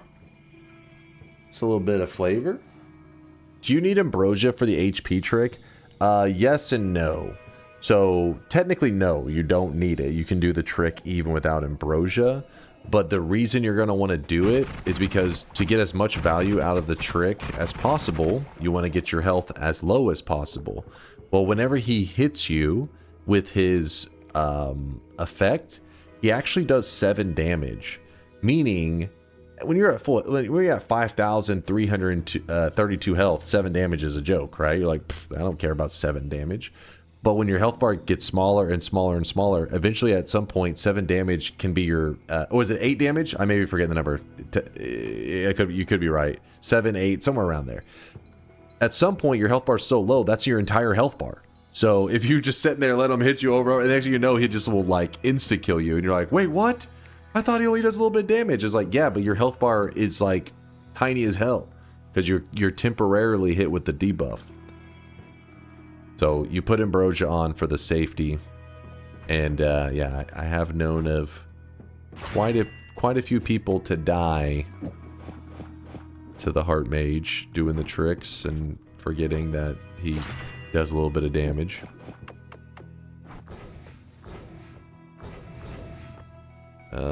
We could steal all this, but oh well. Oh wait, we have just realized we have long distance cast plus matter eater means, oops, stupid stray pixels are so annoying. Go away, stray pixels, I hate you. If you attach Matter Eater onto a long distance cast and you don't put any actual projectiles in your build, it's all just, you know, this is utility. You don't need the light. The light, you could put it up, it doesn't really matter.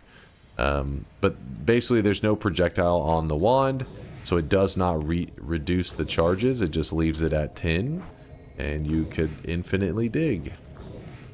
Which, depending on the scenario you're in, that can actually be a really big deal sometimes. The one we're in right now, it's not really that big of a deal. We're not like, oh my god, we needed that. But it's like, oh, it's kind of nice to have. Have you ever tried combining the perk with the Heart Mage trick? The perk? What do you mean the perk? Which perk, Narson? You mean the extra health? Extra health wouldn't really make any sense.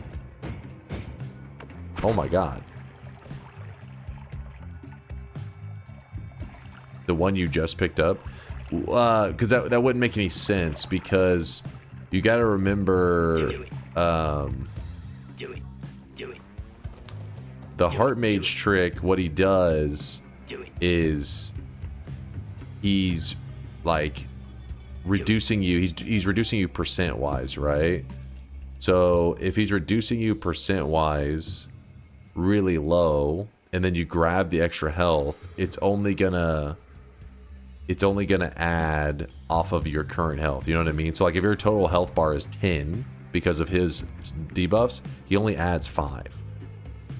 So you just end up, you know what I mean? Like you end up in the same situation. I mean, not like it's bad. You just end up in the same scenario.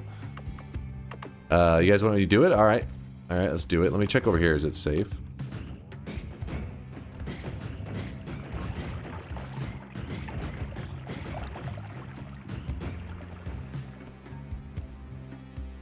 Indoor cat? Yeah, I mean, we'll see. We'll see when we can get, you know, DunkBot 2.0 out.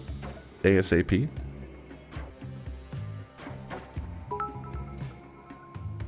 For some reason, he just jumped off the cliff. I have 700 hours in Noita, and have hung out here for years. Yet I still learn things about Noita all the time, e.g. long distance and Matter Eater. Hell, what's up, Duke? Appreciate the love, man. What are we looking at health-wise? We're at a solid 11,700 health. That's pretty good. The reason we're kind of letting our health bar kind of spiral out of control and goof around is because we are wanting to run a fly build. And that fly build is probably not going to be the most optimal thing. But I also want to build it in a way that maybe is a bit dangerous for the player. So having a deep health bar would be nice. So we can goof around more. Please non-shuffle. Oh my god. That is Chaotic Polly he almost knocked me into. Yeah, we may go to the tower and just grab the wand there, because this is getting a little ridiculous.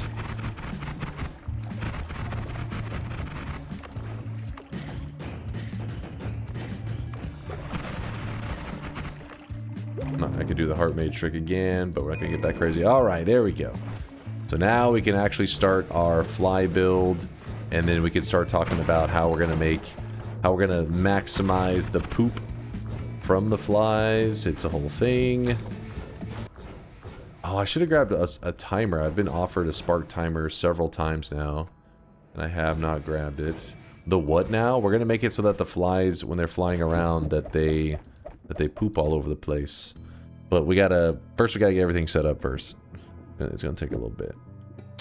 Let's see. Summon fly. Alright.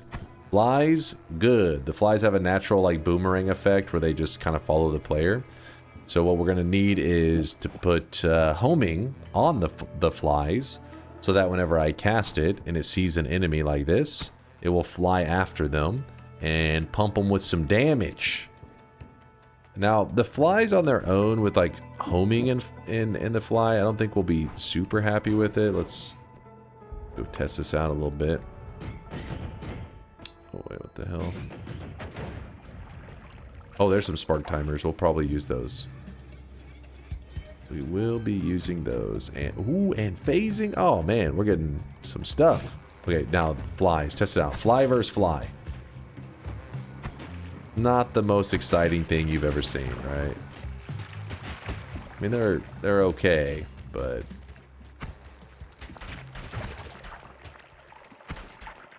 protect me, flies. He's gonna get me. Also, you can kill the flies by shooting them, like your own flies. You gotta kill them off. They do get stuck on all kinds of stuff. So what I'm going to do, probably the most OP, freezing? I forget, these do have the freeze melee, yes? Ooh, 21,000, yeah, they do have it. The annoying part is the freezing coming off of them, the snow. Oh, we could actually turn the freezing effect into shit, couldn't we? And that's why they fly around pooping on everything. Maybe. Snow to shit, yeah. So now when we shoot out the fly, he'll run around and he'll freeze melee stuff, or they'll freeze melee stuff. Oh, that guy does not get frozen melee'd, actually. The one guy, come on. And yeah, we will be doing some fungal shifts very soon. Another speed up. We've been offered 2 of them so far in the run. I do need to grab them.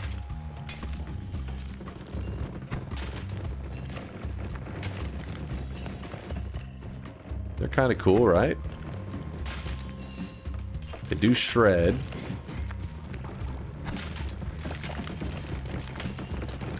They're no joke.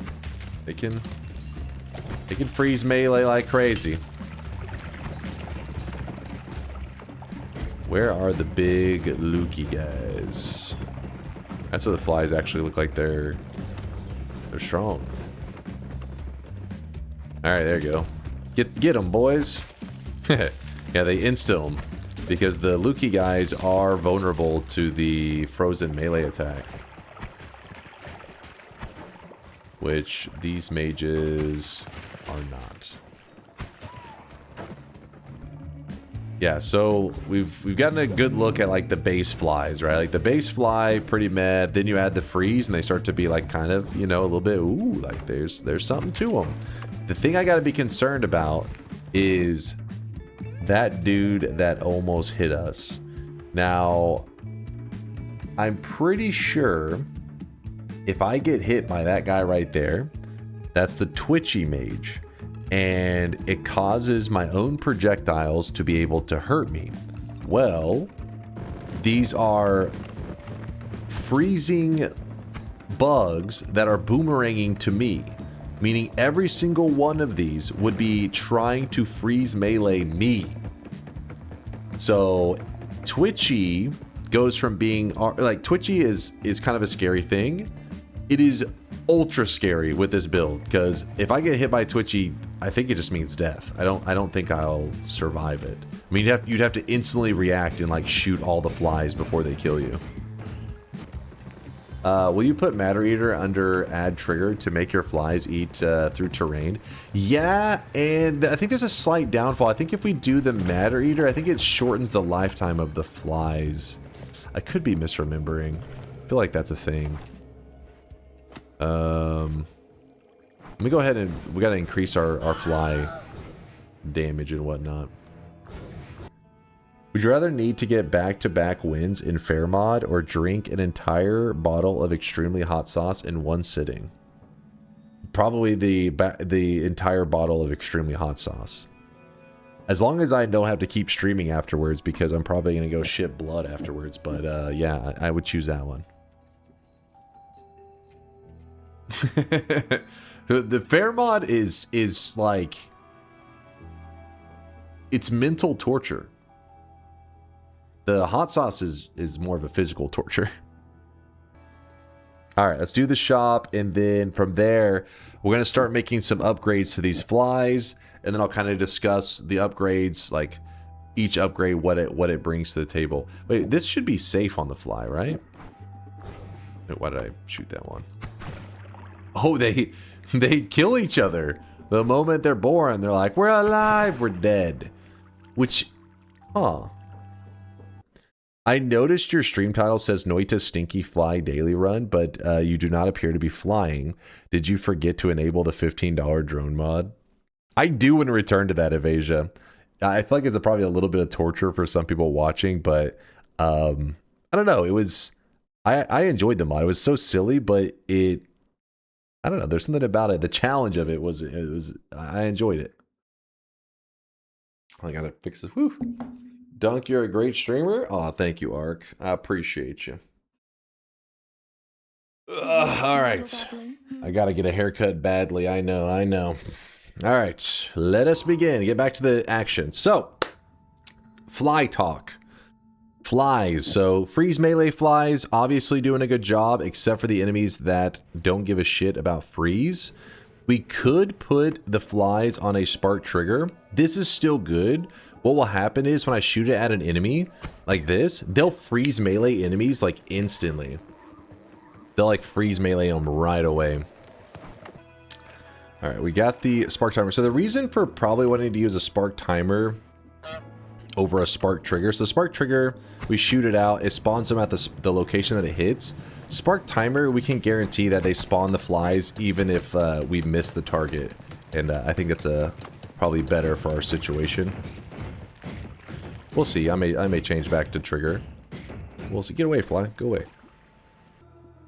All right, let's try phasing on the flies. How do we feel about phasing on them?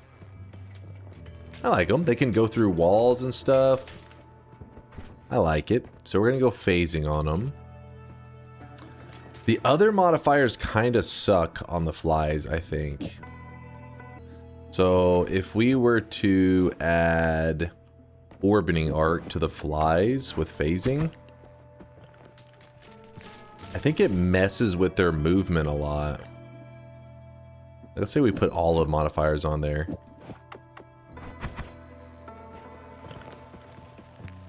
Let's try it out and then we'll make a decision from there.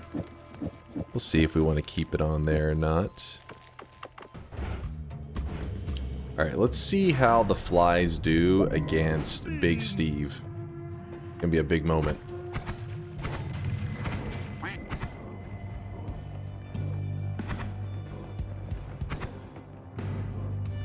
Not the most impressive flies that I've ever seen, but if we add maybe a damage plus on there, maybe it'll give them a little more oomph.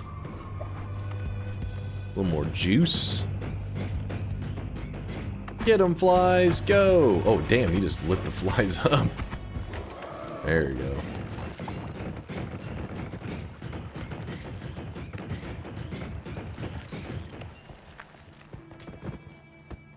No electricity on the flies? Well, I mean, I'm a little scared. I'm not electric immune. I'm a little afraid. I do want the explosion immunity. That does open up the Nuke-Orbit, but we're not ready yet for that. Not yet. Actually, wait. I may have the perfect plan.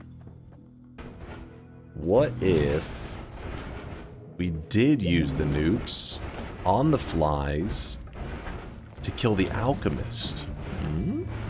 Genius? Maybe? Are you sure you have enough HP? We don't know. We don't know yet. Have to find out. Alright, so we have that. I don't remember where the other speed up was. It was somewhere in there, but not a big deal. We're going to remove the freezing for a moment, and we're actually going to put the Nuke-Orbit on there. Surely we won't regret this. Do you have enough mana on the wand? I think so. I did some quick, shitty math, but it says 930. I mean, yes, this one does cost 250, but the rest of them aren't that bad. Homing is 70, flies are 60. The rest aren't bad, so should be like only like half the mana. All right, I honestly don't know how well this will go. I mean, obviously nukes are big explosions, and this guy hates explosions. But on the flies, I don't know. Did Dunk run out of razors? All right, I've been late. Stop looking at my face. How dare you look at my face? You close your eyes. What is this bum-ass telewand? We'll get a better one soon, don't worry. Alright, here we go. We're gonna wait for his shield to be down. We're gonna fire this right. Ah, perfect. Oh shit, let me just hide over here for a moment. Everything's fine. It is a face worth looking at? Oh, I appreciate you, Deli. Wait, that's a compliment, right? I'll take that as a compliment.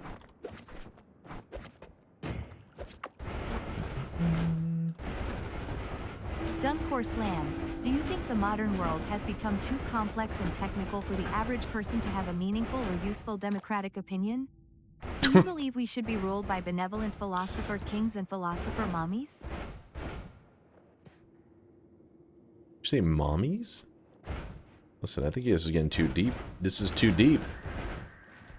I'm here just to rage bait chat about their shitty European taste buds. You had me at mommies. You know what? You know what is pretty bullshit though, Tito, is that is kind of like a thing that happens in like pretty much modern day politics, especially in the U.S.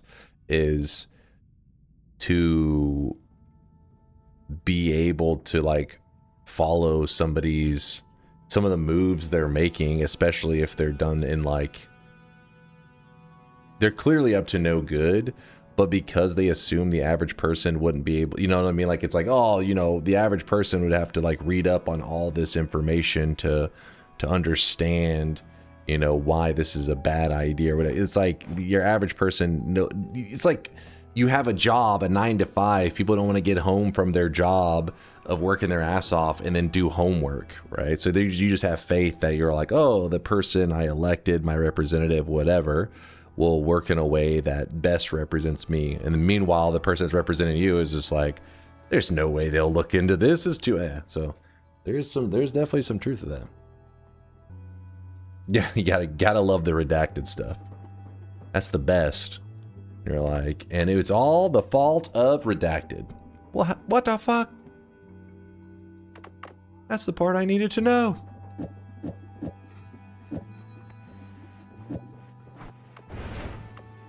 Alright, we got infinite black holes, we got the digging. So we can now yeah, we can let go of this digging wand. Let's go grab the tower wand. And then we're gonna start improving our flies, and also we're gonna start discussing. Ooh, I still have the nukes on there. We'll be fine. Actually, we don't have the nuke set up to be infinite right now, so it'll run out after a couple shots. I get my news from memes. That's the way to do it. That's the way to do it. The better the meme, the more truthful the statement is. If the meme makes you laugh, probably accurate. If you're crying of laughter, it's a fact. And that's why you're bald. What? Hold up now.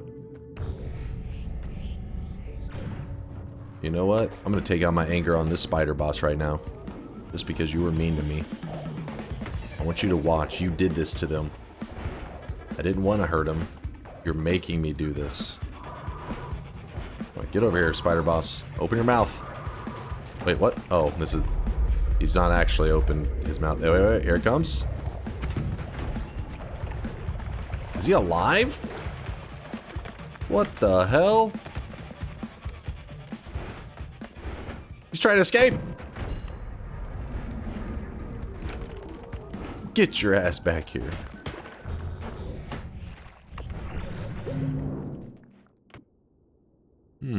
It's actually not a bad one that he coughed up. Yeah, it's not a copy random thrice. It's copy 3 random, which is basically just get to copy it once. A little lame. Unless, actually, if we put that on the flies, get more flies. People talk about mainstream media, but unironically get their opinions from podcasts that have 10 times the reach and view count of primetime news. It is weird, the state of things in terms of, like, I guess the power that, like, what seems like should be people that are in a position of, kind of like a position that didn't really require, there was no, sometimes in these higher positions, there's clearly, like, you had to meet some criteria to climb up to where you're at. You know what I mean? Like, very informed, and they have a degree and blah, blah, blah. And they've done all this stuff. Their resume is very impressive, and they end up at this one point.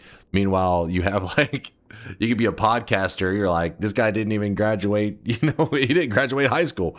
And you're just like, let me hit you with some really fucking crazy information. Which, I mean, you could have a person that's like, never graduated high school, whatever, and they're like a genius. That happens, but on average, probably not the best. There's no qualifications needed to be an influencer. Exactly. We're just the children that refuse to grow up, and now we're yelling on the internet. These are my coworkers. Yep, DunkOrSlam for president. Hell yeah. And Noita, with me as president, Noita will be mandatory. It'll be a mandatory class. Starting, what grade are we starting our mandatory Noita play in? At what birth? Oh, you know what? Tino, I respect that. I respect that. Before kindergarten? You know what? You're right. You're right. Start them at a young age. You don't want to, you know, it's never too early. Preschool, let the kids know pain.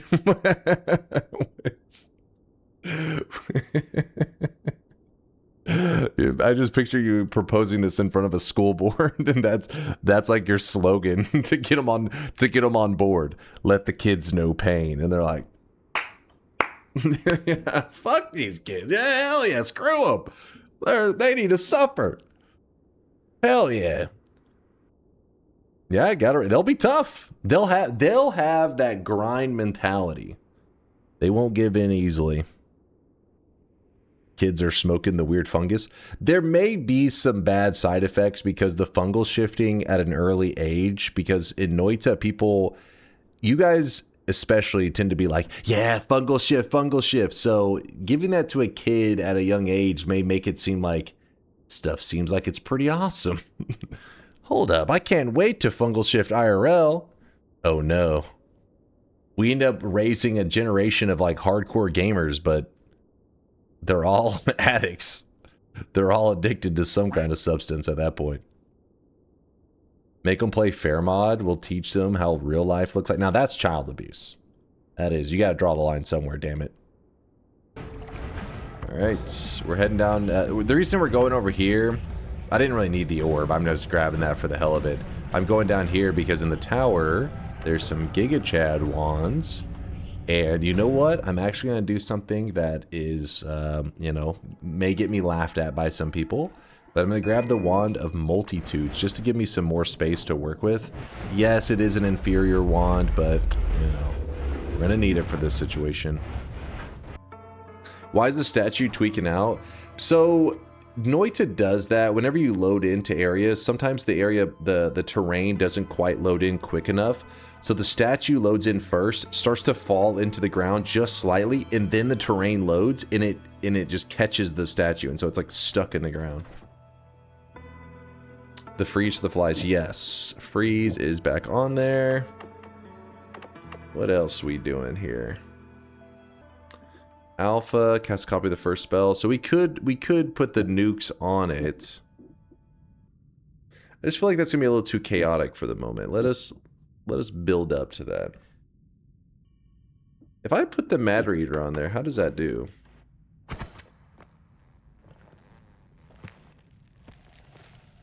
It's like they still have a decent lifetime on them, you know?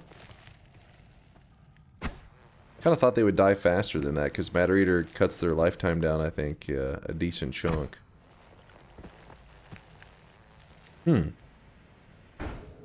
Alright, so we need to load up on some gold real quick. I currently have 252 gold, and this is kind of a joke, considering that we've been in the run for a while. I should have a bit more. Sub gold to eat. Oh, I'm not even looking it up. I'm not ready to learn what it is. My brain is not ready. DunkOrSlam, if you found yourself genuinely losing interest in Noita, would you continue to stream it for the viewership? It's hard for me to lose interest in Noita because of the way that I play it. You know what I mean? Like, everybody streams in their own style, right? Like how they enjoy it.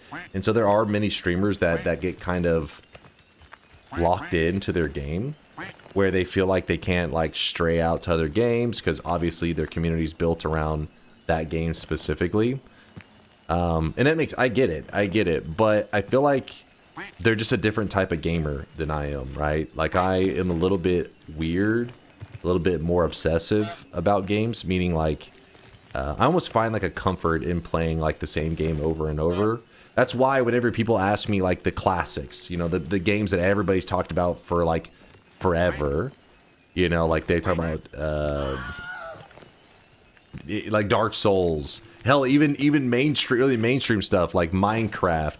They'll just bring up all these games, and I always say I never played them, right? Well, now I have. Now I played Minecraft. I played Dark Souls. I played all these many of these popular games that I missed out on that everybody else played. So I tend to just find certain games that I like, and I play the shit out of them.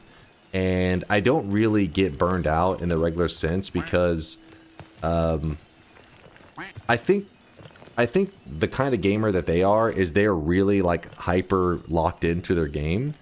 Me, I'm more like the game is going on, but I'm kind of just like, I don't know, like it's not taking 100% of my attention, if that makes sense.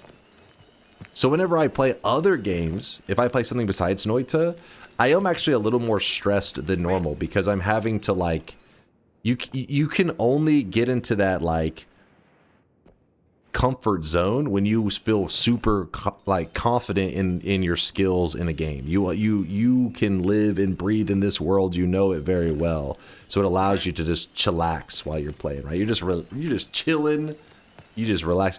A game that I don't know very well, I can't do that, so I just have to stay more focused on it, so that I usually don't have as much fun as I do with Noita. I mean, don't get me wrong, I love, like, you know, I've really enjoyed my time with Dark Souls and all that other stuff, but I think for a lot of streamers out there, they feel like freedom. This would have been a good time to check out my mod's skeptical smiley face. they feel freedom during that, but for me, I'm like, oh god, like I have to learn this new game. Stop you know? ranting. Play DunkTales. You trying to name drop Minecraft to get another YouTube comment from Notch? Actual clout goblin neighbor. Minecraft is an amazing game. It's true. It's true. Listen, it may work. It may work, Synthetron. All right, hold on. We're almost done collecting the gold, but we gotta get a little DunkTales going. Hold up. Oh God, it's loud. Lurking in this sweaty cave here in Dunkville. Moist mobs, monsters, swapper mages. It's a dunk thrill. Might get a victory. Extend your win streak. DunkTales, ooh. Every night he's out there screaming. DunkTales, ooh. Tales of glory crouches when skill prevails. When it seems he's finally going to play the darn game, endless yapping never fails. Chainsaws explain, legions are betting. Come be a swelling. DunkTales, a goo. Self-proclaiming God game moving. DunkTales, a goo. Tales of stalling, food rats, and good duck spells. Danger weeds will find you. Avert your eyes, emotes will blind you. Punch Oh shit, I played the long one. into some DunkTales.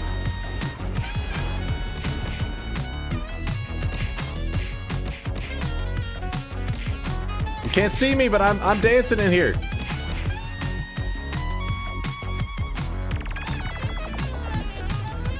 DunkTales, goo. Got bigger brains and sweaty stains. It's DunkTales, goo. Drenched in sweat, I'll bet that orange hood smells. Ooh. DunkBot 2.0. Gonna be here any year now. So hold your breath and hop onto some DunkTales, goo. Every graveyard shift is gaming DunkTales, goo. Tales of swearing, rage, and when his luck fails, goo.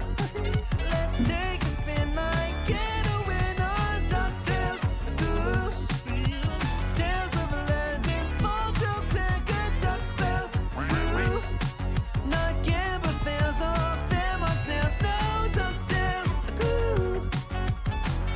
There we go. There's your strong dose of DunkTales. Heavy dose of DunkTales. What is your most unhateable, safest song of all time? Would be nice if a mod was made to do it automatically, Kappa. Don't start with me, Crooper. DuckTales theme song. Hell yeah, there we go.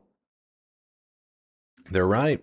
They're right. Is this AI? No, that wasn't AI. The DunkTales song that we just played? No, that's one of our community members, Shankmo, actually hired some musicians, literally from the instruments to the person singing, all hired them and actually had it made. And he even made a music video to go along with it. Unfortunately, it contains a lot of weeb sounds. There is a version without the weeb sounds if you find them annoying as well. What else do we need right now? Oh. Somebody had said something during the DunkTales I was going to respond to, and I forgot what they had said because I was too busy raving, too busy dancing to the DuckTales. Siamamikium. Oh yes, Brappies. Yeah, somebody asked about the Siamamikium. Yeah, so if you want to make a lot of gold using Siamamikium, you take the gold dust and you put like a little bit of it on like lava or some shit, and it will melt it into a molten gold, like a liquid gold. Then Siamamikium does work on it. You can use, because it's a liquid. You hit the Siamamikium on the molten gold, it will make a ton of it, but then you have to then add water on top of it to then, or something to re-solidify the liquid gold. Because you can't just collect it as a liquid. You have to get something cold to turn it back into a solid. Yeah, that was it. Brappies knew what's up. He was paying attention. Freeze charge. Yeah, I think the freeze charge works at re-solidifying. But you are going to need to hit something solid. Like, you need to create like an edge or some crap, I think. Where is... There was a pouch. There it is. Found it. Alright, we got this. You were going to talk about your experience with balding. What? Have a mature hairline, not balding. There's a difference. If the bridge boss copies the flies, will he kill himself with like with the plasma? I don't think he copies the flies. In fact, I think these flies would be a super disappointing fight against him. I think they would do terrible damage. But let's test that. I think they're pretty lame. Unless you attach like a damage field to the flies, in which case they would be badass. But these flies, I think, are going to do pretty awful.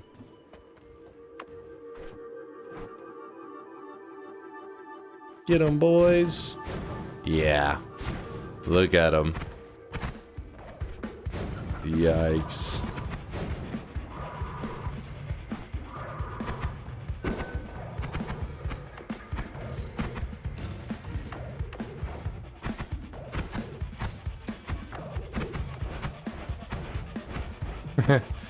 Yep.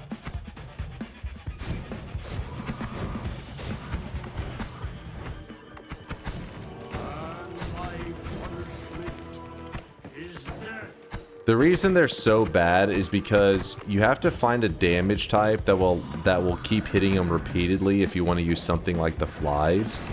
And instead, the way he works is he's actually getting hit by one single fly, and then he's going into like an invincible mode.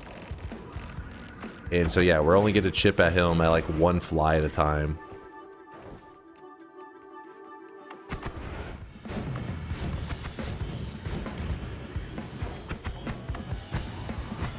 Quite lame.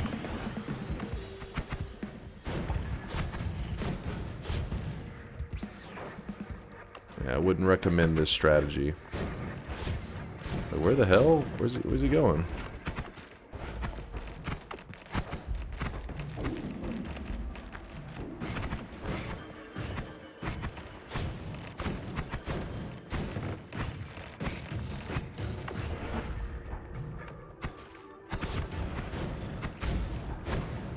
I swear he keeps like going new routes.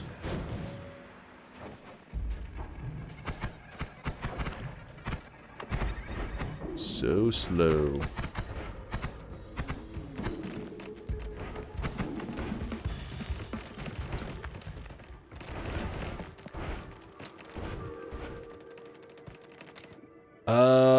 Got some ducks. Got a null shot on there. Okay, the fungal ships today. What? Is that really? Snow to held material? Oh, but that's probably not the same snow that the freeze is making. Why wouldn't it be? You think it is the same snow? There's multiple forms of snow. Is that the right snow? All right, we'll try it. I'll do excrement on this one, this one, this one. There's really so many that are...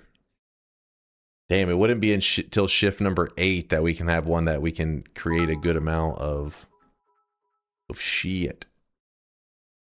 All right, let's start prepping fungal ships in. I also need to get excrement. We need to get the shit. So to make that happen... We go for the add trigger. No, we go for tinker with wands first. That'll be the best method. No, I guess we don't have to have that today. Let's just go to heaven and get an add trigger. Yeah, let's do that. No, it's not a fetish. I'm not... Okay. What? Listen, somebody said Chase check this, and all I see is stuff like this and this. We are not going down whatever rabbit hole you guys are trying to lead me down.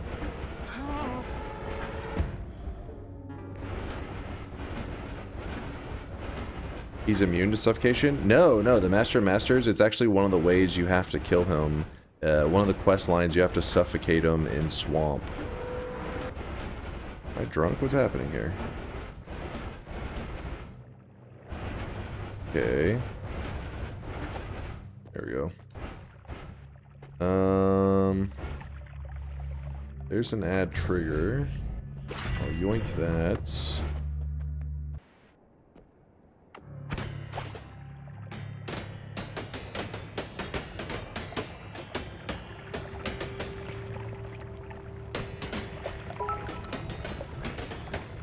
Damn, that's weak.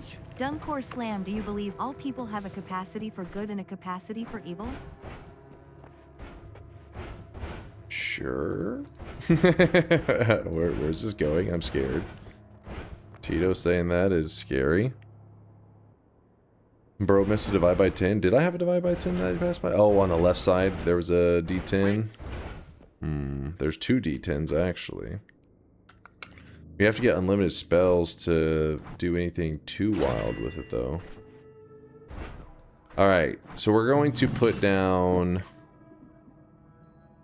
add trigger here. Spark bolt here, I guess. Let's see what happens when we fire this. Nope. Oh shit, I think we need... How many flies get summoned? I forget. 3? Is that right? I don't think that's right. I think I'm killing some of the flies. You need 4 payloads? Thank you, Tricito. 4 payloads. Oh boy. Oh, it does say 5. We'll do 5 payloads. We'll try that. Weeb, shut your mouth. Actually, we probably should start doing our fungal shifting now while we're doing our adventuring, because we have a lot of fungal shifts. On screen. It's time to stop, okay? No more. No more. Alright, we need a poop stone. Sorry, I keep running back and forth because there's like... I'm trying to think of ways to make the flies cooler, because right now the flies are... not that cool.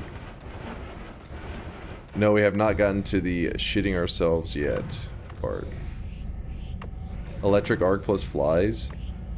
I feel like it's okay, but then it hits a fly and it like kills them all. I think is what we found last time. So the reason I'm going over here is I do want to grab the tower wand to make my tele wand not so annoying to use.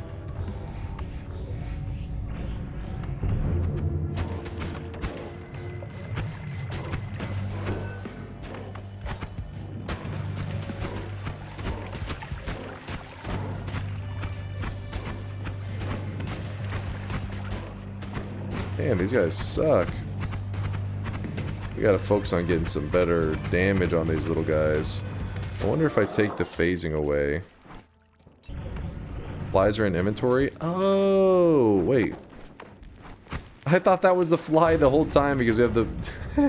Okay. Well, that would explain the no damage. I was just watching the spark bolt flying around thinking, that's flies being so weird. What the fuck? Alright. Well, that explains it. We're good. I didn't realize I had moved it off of the wand. No wonder they were breaking my heart. Alright, they're back.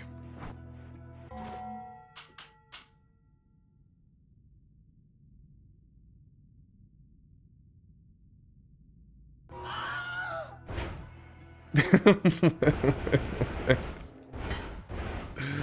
10 out of 10? What? What a wholesome swelling.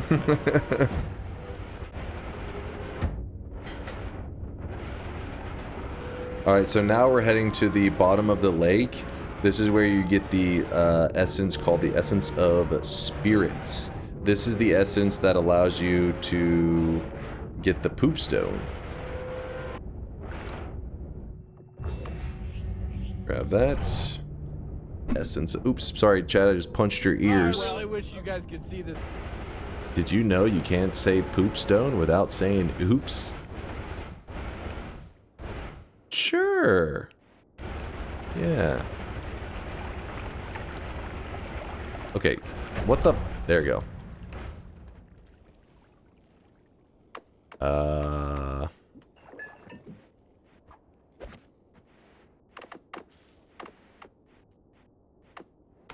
Okay, we have the poop stone. So, what we're gonna do with this poop stone is we're gonna lay it here. And it does generate shit, so we're gonna let it sit there for a moment and generate some poop. Can you watch the video and check this, please? I spent 10 minutes on it. Can somebody vouch for Helidox before I click? Are you talking about... See, you gotta keep in mind... But I don't know which one. First off, your username is it must not be Helidox in here. I vouch.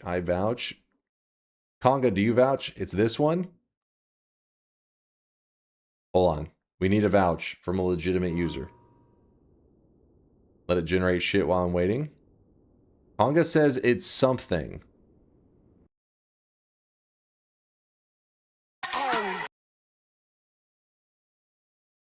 Excuse my charisma, vodka with a spritzer, swagger down pat, call my shit Patricia, young.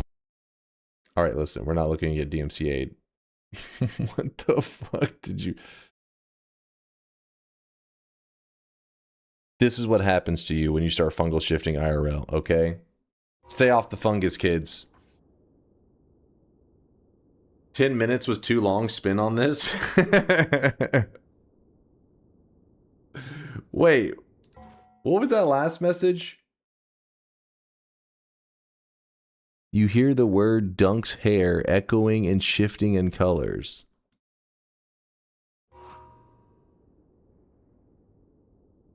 Alright. I'll remember this, Helidox. I'll remember this. We'll see who gets the last laugh. We'll see. Alright, we generated a mountain of shit. So what we do is we can grab up the poop stone now. And we will scoop up the shit in our pouch. And the reason we needed to do that is because we're looking to fungal shift the poop. And shift number 1 today is supposed to be snow into sand, or snow into, if we hold the material, it'll turn into that material. So we're gonna hold the poop so it turns snow into poop. And let's see if how this works out for us. And let's, okay, we are getting the correct flies now, no longer just the basic bitch spark bolts. We're good. And I'm gonna need you guys to help me keep track of the timer, because we can only do a fungal shift every 5 minutes. Noita doesn't let you fungal shift faster than that unless you're using a mod or some kind of elite hacker skills. So we start eating the fungus. We need over 180 seconds worth. We hold out the pouch. Says snow. Okay. Fire this.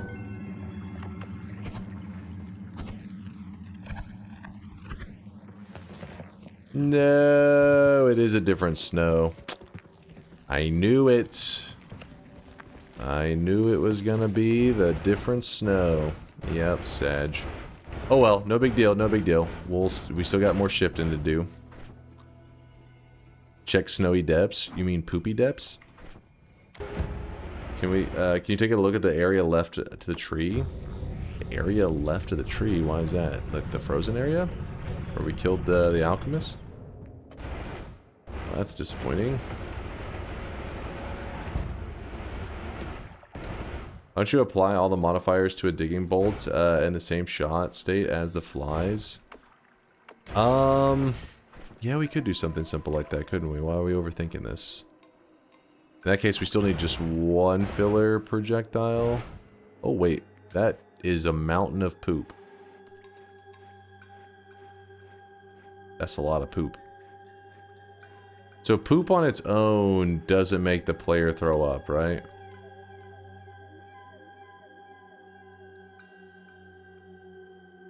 No, okay. But the poop stone... Eat it?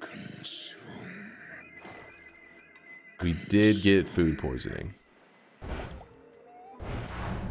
Write that down. Eating poop does give you food poisoning. I'm gonna be on your final. 3 more minutes. Alright, alright. What else can we do to prep for the pooping? Alright, we need acid trail. That's what we're looking for today. Acid trail will allow us to create maximum shit. Actually, let's see about... We have water trail. Water, brine, and chili water into... Okay, okay. Number 15. That's pretty deep in. Timer's up for the shift? There's no way. I was just paused. I don't believe it. Oh, I forgot I gotta get another ad trigger, don't I? It is time? Really? Even after all that pausing? Kinda surprised.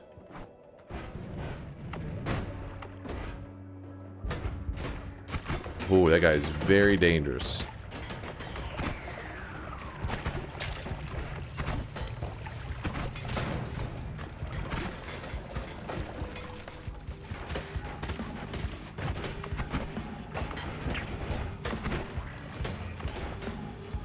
Yeah, we definitely got to get some damage modifiers. Or damage field would be more than enough, I think, to... Ooh. Ground to sand's kind of a crazy one, too.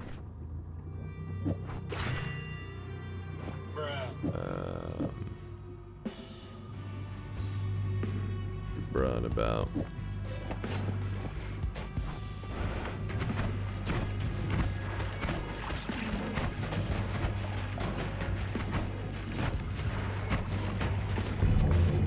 You saw the acid trail in Wand-Mart today? Ooh, the Wand-Mart area may be the hookup then.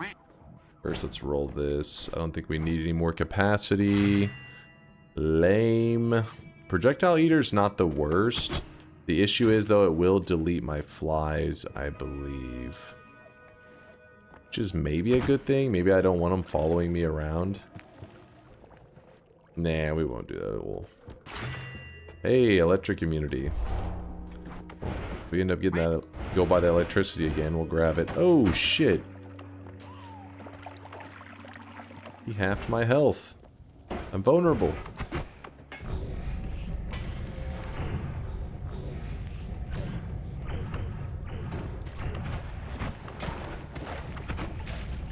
Oh my god, did you just see that?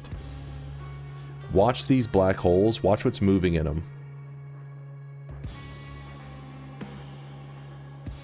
Do you see that? From down here below, a poly shot flies in. Because of the black hole, it begins to just kind of swirl around in it. The fact that I wasn't close enough, that would have hit me so quickly, I wouldn't have been able to react. Oh my goodness.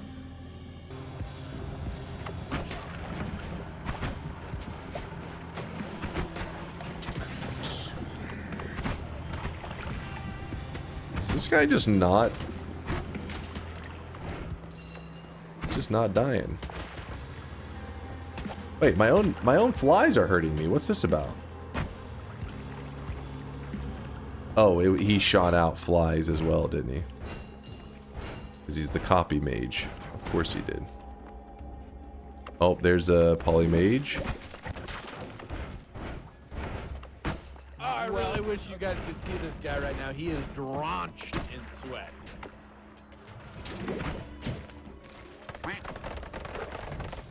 Z-Lore, thanks for the Prime 19-monther. Appreciate the kindness. We are moving into the last mountain. Ooh, damage field. That's a huge upgrade for the flies. Massive upgrade for the flies. So the flies, the problem is most of the time when they do that, the damage that they're supposed to do, they have to kind of hit the target directly. Meanwhile, with damage field, they kind of just have to get in the general area, and the damage field will start to hit them. So that's pretty awesome. Switch out phasing for speed up. The phasing is just to help the flies get through the wall. Oh, wait, you're saying because we have matter eater. Yeah, that's true. Should be able to get through the walls anyways. Very true. Let's try that out. We'll see. Yeah, true. That should help with the twitchy fear, having the melee immunity. I like that.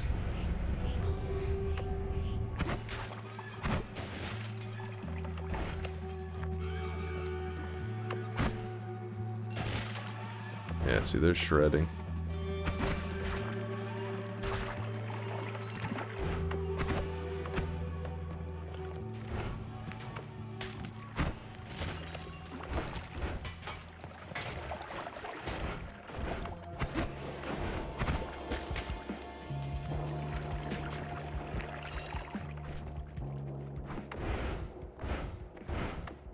I think that the phasing would actually be an upgrade if I had area teleport.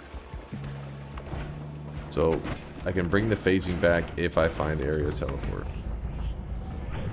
Why do the flies have linear arc on them? We could probably remove it at this point. Honestly, I was just trying to see how annoyed I got with the flies' movement when having these kind of pattern disrupting modifiers. And it wasn't as bad as I thought it would be.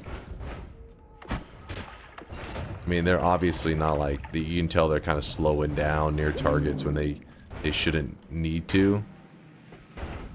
We have plenty of fungus. We need 180 seconds worth. There we go. Turn more stuff into shit. We have lots of poop everywhere. The next shift is going to be shift number 3, which is going to convert oil and all that into worm blood, and there's nothing we can do about it, so we just let it ride. So let me know when it's been 5 minutes, chat. That would be quite helpful. Why shit? The goal is to have like a fly/poop theme run where the flies are just kind of flying around and shit's going everywhere. Listen, chat suggested it, alright? Don't question it. Sounds real mature. It's coming from you, Tito. You shut your mouth. These are as mature as it gets. Yeah, I'll probably take off a lot of the now that we have damage field's out damaging all of them anyways. There's really no need for all the other random modifiers. There is an accelerating shot. Oops, I didn't mean to do that. Here, we can do this. Yeah, I wonder if the accelerating will make the flies too fast, and maybe speed up would be the better call. We'll see. We'll try both. Alright, so we have that there, and then I'm going to actually drop a lot of these path modifiers. If we need them, we can come back for them.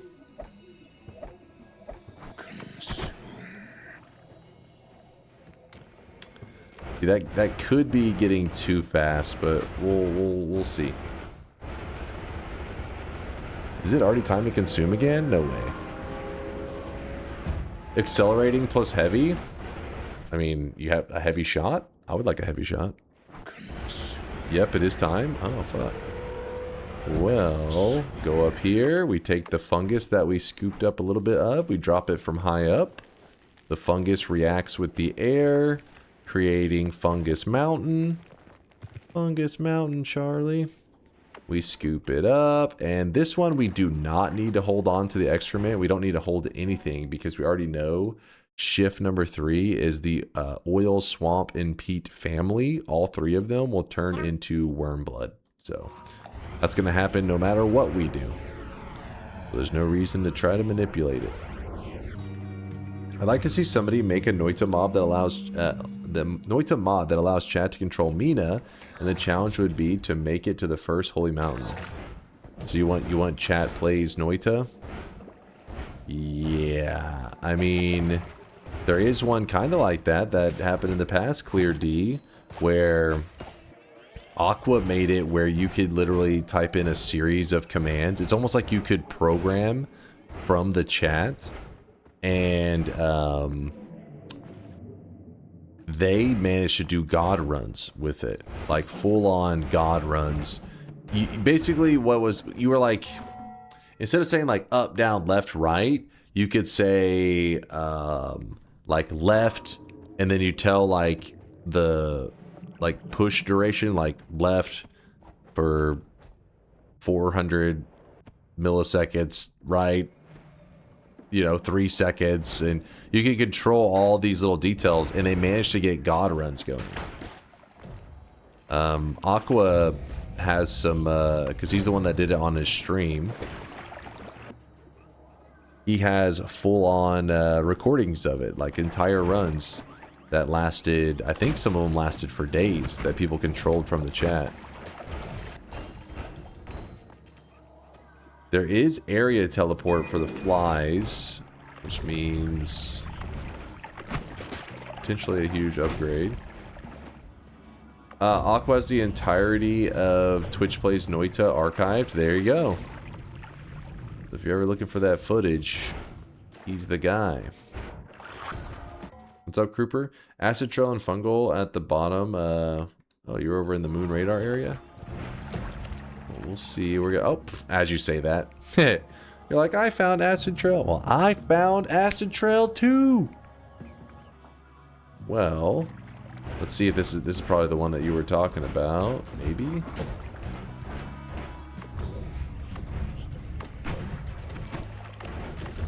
Yeah. Yep. Let's see. So I'm gonna put the area teleport there because I would like it later. Will you try Sea of Acid? If I find it, just Sea of Poop. But right now it's still acid.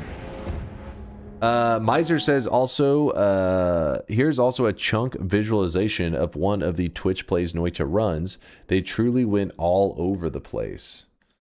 Yeah, so basically what this is showing you is that this is the main world, and they traveled all through it, but then they built a world telewand, and keep in mind, they're controlling it through the Twitch chat, could jump through, they were jumping through parallel worlds using the world telewand that they built. Because that may sound crazy at first when you say, what the hell, Twitch plays Noita, they were using a world telewand, but it makes sense because if you're traveling from parallel world to parallel world, you're having to, like, you know, dodge terrain, move all over the place.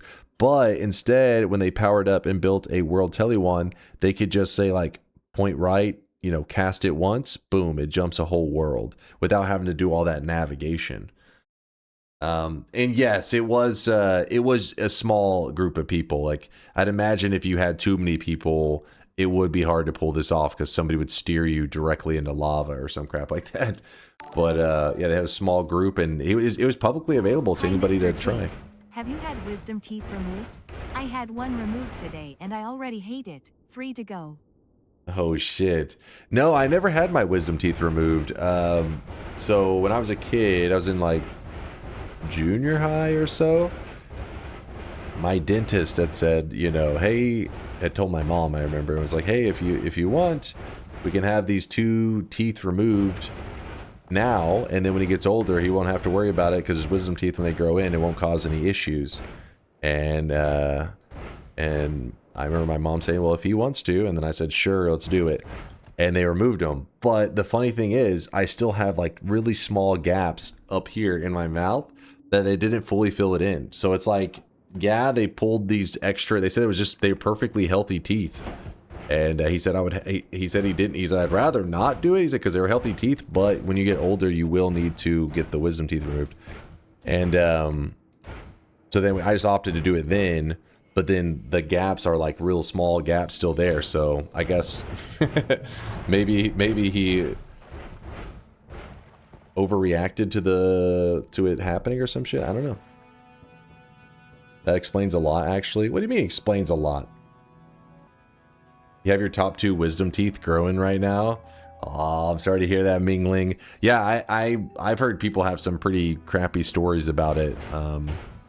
My mom talked about it being like super miserable for her, because for some people it's like shifting all your teeth around, you can't sleep, it hurts. For me, like, it was like nothing. Like, I just barely felt like, oh, I think like maybe my wisdom teeth are growing in, and then I just remember feeling it for like a couple days to a week, and then it was super minor. Surgeon almost broke my jaw during removal. Oh, yo. Yeah, I having a tooth pulled, like, it's a weird feeling. Like, I don't like it. I did not like it at all. The feeling of like, because first they numb you up and everything, so you don't truly feel it. Otherwise, it would hurt like tremendously. But yeah, it just felt like somebody fucking pulling out a bone out of you or some shit. It's time to shift now. I got them removed. I remember so many McDonald's milkshakes during the time. Give me the ice cream. Okay, I'm assuming it's time. Let me look at this real quick. You had 4 wisdoms removed almost 2 months ago. It was miserable in the moment. I wouldn't do it again, but I'm glad I did it. I mean, you say you wouldn't do it again, but you never know if you had let them grow in, how uncomfortable that one could be. Because again, like I said, I've heard some horror stories of people just letting them grow in and their teeth start shifting, and it's apparently pretty miserable. Ah, shit, we're gonna lose fungus and all that. Okay, we'll just hold the material, something else to turn into sand. Let me find something really quick, because I do not want to lose my fungus, and I'm too lazy right now to make an alternative. Acceleradium. Sure. So now what will happen is, instead of fungus and all this shifting away to sand, meaning we would lose all of our fungus to get that we're using our character to get high with, instead we'll hold the material and that will switch to sand, saving our fungus. There's other methods that we could use to get fungus, but I'd rather not go through the trouble. There we go. Acceleradium turns to sand. I have to say that grilled cheese maker is one good thing that Americans made. A grilled cheese maker? You got a device just to make grilled cheese for you? I mean, isn't that just like you just get 2 pieces of bread, some cheese, boom, you're good to go. All right, we grab this, put this there, put this back up. Okay, and then next shift is going to be... Oh, fuck. All right, we'll just let that shift happen to oil. It's fine. Lava to shit, blood to shit. Is maker just a panini press? Yeah, yeah. I would imagine. I don't know. You have to ask them. I'd never really had a grilled cheese maker. One of the simpler, it's like one of the few things that I can feel confident in making. Like, don't worry, I got this. I can make this grilled cheese on my own. I'm having trouble deciding how bad I want a breakfast burrito. Dude, there was a place near me that served this one breakfast burrito. It's called like the Porker breakfast burrito.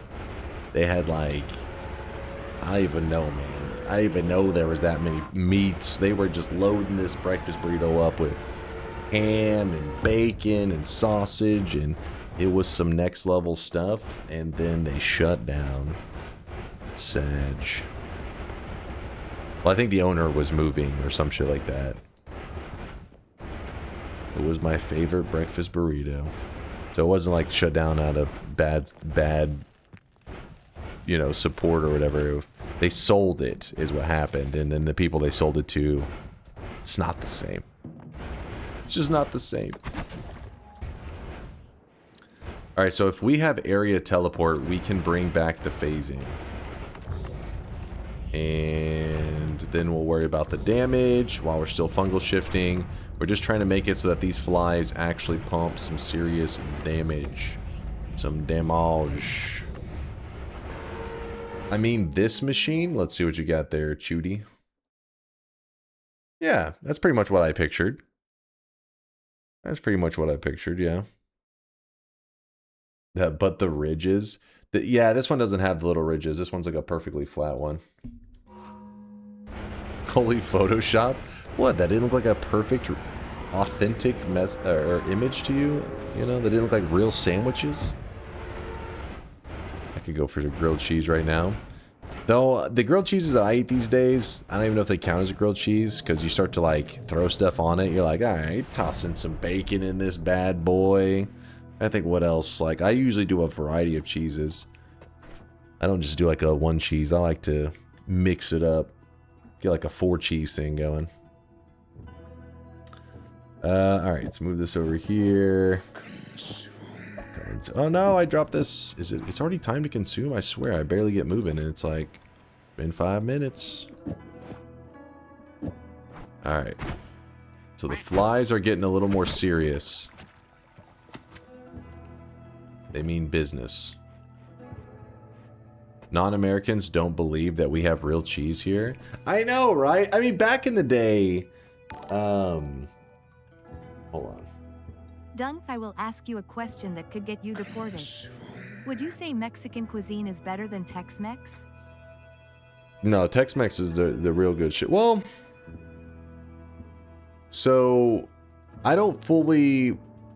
So, I eat at a ton of Mexican food places. And... I mean, they're classified as Tex-Mex. But then, like, my friend's mom... So, when growing up, I had one of my best friends. He was, like... His mom was straight up from Mexico. She came here, and then he was born here. And, you know, I grew up with him. And she made us food all the time. Mexican food. She was from Mexico. it was good. It tasted the same as the other Mexican food that I was eating. So I don't fully understand some of the detailed, you know, differences in Tex-Mex and Mexican food. But yeah, I like Mexican food. It's not like my favorite though. You know, I prefer barbecue. That's my favorite of all time. They don't have good Mexican food place in Texas. That is rage bait right there. That is fucking. First off, Texas. How would it not have good Mexican food? We have a massive Mexican population. What do you think, that they come from Mexico and then they forget how to make like the food from back home? We have tons of Mexican restaurants here. All right, Smoky Boy, I see. Ribs or brisket? Ooh, now you're asking some real shit right there. Ribs or brisket?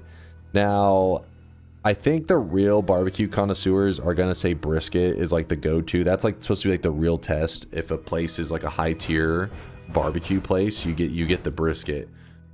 But I just love ribs, man. I just love them. I love both though. Don't get me wrong. Like I eat brisket probably more often than I eat ribs, but in terms of like which one, because ribs are also more expensive too. Brisket in general, I mean barbecue in general is just so expensive.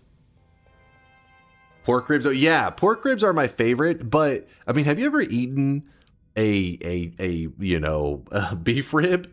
Those things, you feel like you're in the Flintstones or some shit. Have you guys seen the difference? I'm not seeing any good side by sides of them, but yeah, the pork ribs are much smaller. I feel like they must be easier to make taste better or some shit. I don't know, because most places around here have pork ribs. The beef ribs, they have them, but they're just not as popular. I like both of them, but my pork ribs are definitely my favorite. Oh yeah. Oh yeah. Pigs are smaller than cows. Mind blowing. I know, but it looks funny though, is what I'm saying. Like if you ever, because sometimes you go to places, they'll say, "Oh, what do you want? Pork rib, beef rib, whatever." But they'll have the beef rib, and you're like, it's like cartoonish sometimes, because it's just like you're sitting there like eating those little tiny ribs. The other one's like, Jesus, what is that, man? A fucking pterodactyl or some shit? Have you ever had Cinco Carnes burrito? Pork, chicken, beef, fish, shrimp in a burrito, 5 different meats. No, I'm not if it swam at some point, if it was in water, I'm usually not about it. Like pork, chicken, beef, oh yeah. Fish, shrimp, pass. Pass. Fish so good. I mean, supposedly lots of health benefits, so my body can sense that, and so then it rejects it. You eat pork ribs, plural, but you eat beef rib, singular. That's true. That is true. You're like, one beef rib, you're like, I'm good. I'm set. Shrimp is the only good seafood. If there was a seafood that I've eaten the most, it would be shrimp, because I do like bacon wrapped shrimp, but it doesn't really, I feel like it's kind of cheating. It's not like that I like the shrimp. I just like the bacon. The bacon is carrying the shrimp, essentially. Holy trash take. What? You don't like bacon wrapped shrimp? Oh, I saw earlier, Ilya, my bad. I just now got to see your message. Thank you again for the support. I saw earlier you said you guys go out for breakfast. Normally I didn't. Like in, you know, most of my life, I never really went out for breakfast. Usually think of like, if I ever go out for something, it would be like dinner, like to get like a meal. But you got to remember that I have like a degenerate stream schedule. Like right now here in Texas, it's 6:58 a.m. So when I go out, it's like my dinner, because I'm like, hey, I've been hanging out all night gaming, time to eat a meal. But that's like breakfast time everywhere. So I usually get like breakfast foods for my dinner. But hard disagree on this. I don't like bacon. Probably one of the worst things you can do with pork. What? Now that's a hot take that you're dropping. People talk about me having trash takes. Not liking bacon is offensive. I'm pretty sure they'll deport you in Texas for that. Someone needs to cook that guy a good bacon.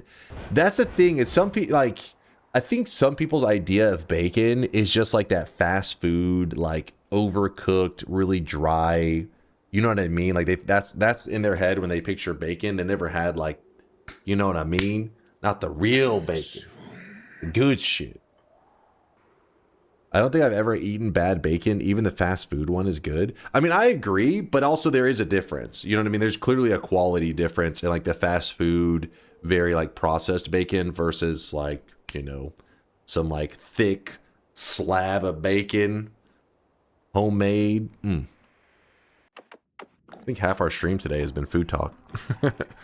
Hi, I'm trying for a 34 orb run and I can't get the exact coordinates. Is it okay to be 650.8 if the website tells me 650? So it is going to round. It's going to round you to 651. So so just like the normal rounding, you know. So you anywhere between 650.49 and 649.50. So something like that. Does that help you there, Ile? Dunk is definitely better at dirty talk with his ribs than his girlfriend. What the hell is that? What are you trying to say? You've been listening in? What the hell? I've made bacon myself as well. It's my least favorite way to eat pork. Pancetta, jam, and other hams, salted or smoked, are better than bacon. Can't really say I've had too much bacon jam. Yeah, I think I've had it before, but not really like a regular way to consume bacon. Oh, wait. It didn't say jam. Wait, what the hell is jammin'? Jammin'? Jamon?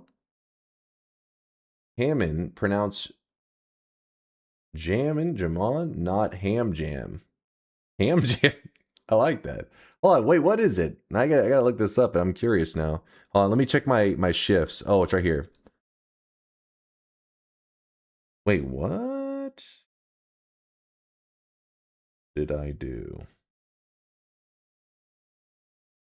We just did shift number 5. Oh, that could have gone badly because I held the material. I guess it didn't though. I don't know. We're fine. Shift number 6. Okay, so we have 3 more shifts left to do. 6, 7, and 8, and then we'll be set. Spanish ham, apparently. Spanish ham. It's ridiculously expensive. Oh, expensive ham. Some rich people ham. I'm gonna use my high damage fly build while we're doing fungal ship. So I'm gonna head to the overgrown where there's actually lots of enemies, and we're gonna go fuck shit up. Can you speak Spanish? See? That's as far as I go.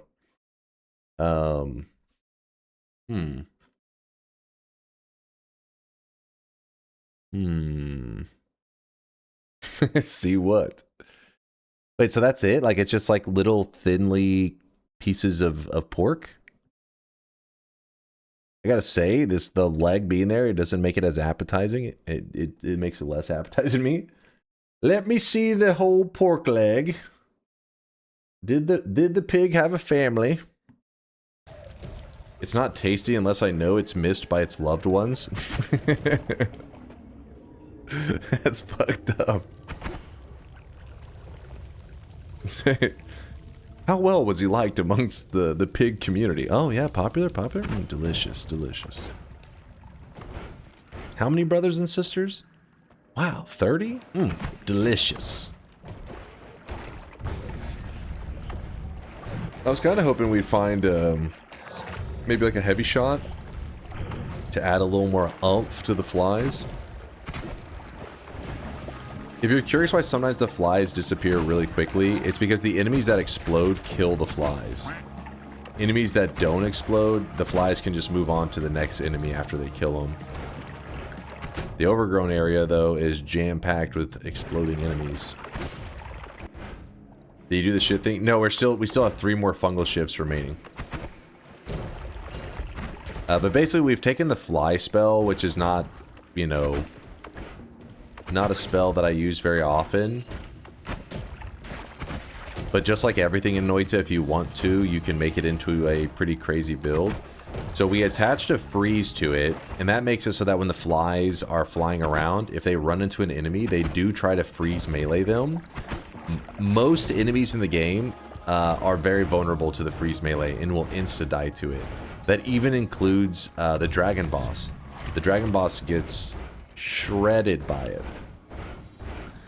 But to the enemies that do not get hurt by the freeze melee, I have damage field on there. That's a good way to do damage. Appreciate the generosity.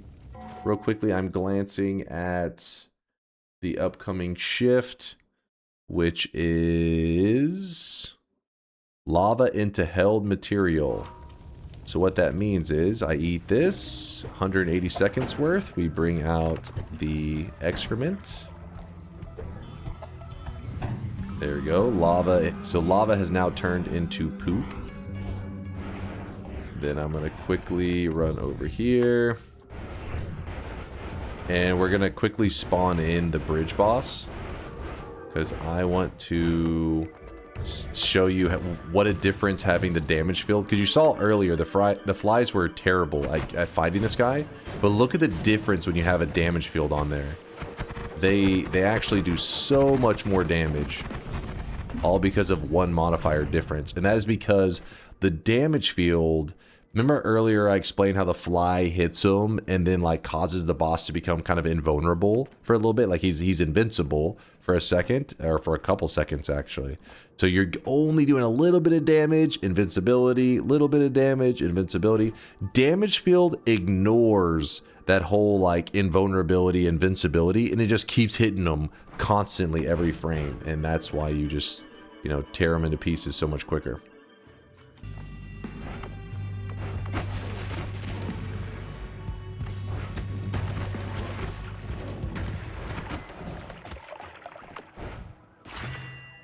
Ooh, finally. Sorry, we passed up on the dice, but it's a time saver, okay? One of the main downfalls in this build, if you're curious why some people would not be interested in doing a build like this, because if you ever polymorph yourself and you have the flies running around like this, I will also be viewed as an enemy. So my own flies will be like, oh, you're a creature now? You gotta die. But I wanted to show you how quick the flies, it's because of the freeze and the fly. That's it. In fact, let's see. Fly, freeze, homing. That's it. Right? Freeze, fly, homing. That's all I have. Dragon spawns, flies, boom. Just freeze melee him. He's a joke. Can you put a different color on each fly? No, it doesn't let you, you know, make them each unique. But they can have each a different payload. Meaning, like, you know, a spark trigger flies out, hits like an enemy and fires off the payload inside of it. Well, if you do an add trigger on the fly, each fly can have a completely separate payload. So you could say, here's the summon fly swarm, and there's 5 flies apparently. You do an add trigger on this, and then you could say this is the summon tentacle for one fly. This is the magic arrow for another fly. This is the omega saw blade for another fly. Chainsaw for another fly, and I guess bubble for another. So now each fly, when I shoot this, each one will have a different payload from the others. Which this is probably like a really, really dangerous thing to do. Alright. Well, we need more enemies than just one fly. It's kind of lame. There we go. Do it. Alright, make me proud. Make me proud, flies. Yeah, it didn't really make me that proud. It kind of sucks because they all tend to hit the same target anyway, so you just see all the payload. Oh, there you go. They went in separate directions that time.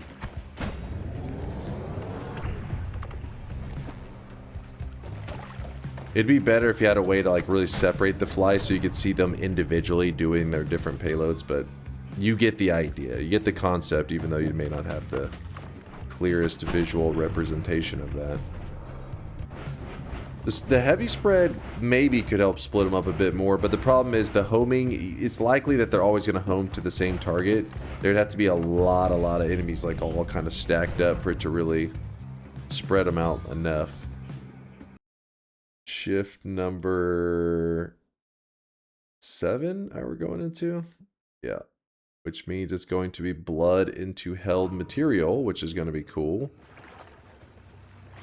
Because it means that no longer will they bleed regular blood. They're gonna bleed shit. Alright, blood to excrement, and then one more is all we need. So right now, when we shoot these flies out, they produce a good amount of acid, as you can see. Well, not really that. Yeah, there you go. And in fact, let me remove the freeze for a second. Sometimes the acid actually kills them too quickly.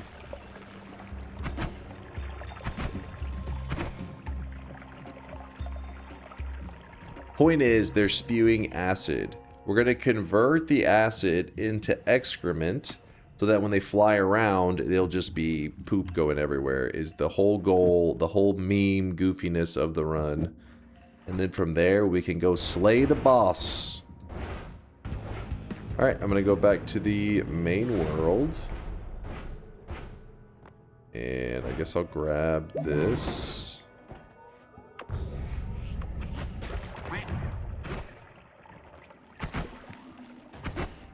If I wanted to, I could add the second phasing to give a little more jump to the flies. But it may be too much jump. Well, I don't know. Maybe it's good enough. Oh, shit. I almost just died. I don't know what I was thinking. I just shot directly into the chaotic poly. Again, if that poly gets on top of my character, like it stains my character, then what happens is my own projectiles view me as the enemy. They'll say, oh shit, I have to kill you. You're the enemy. And then, well, then the run's dead. So, thank God. I got lucky. Alright. Consume? Is it time? Let's create Fungus Mountain. Alright. So we eat up the fungus. We bring out the excrement. Remember, if you have multiple materials inside of like a pouch or a flask when you're fungal shifting, it looks at the one that is the most dominant. So acid, there we go. Bring this here.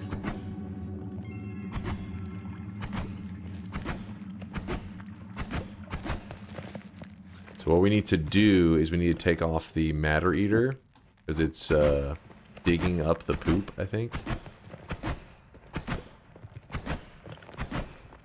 It's working. We have shit everywhere.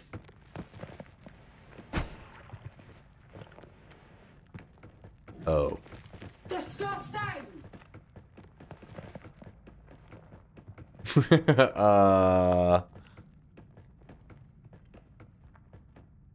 Yeah, let's remove the freezing.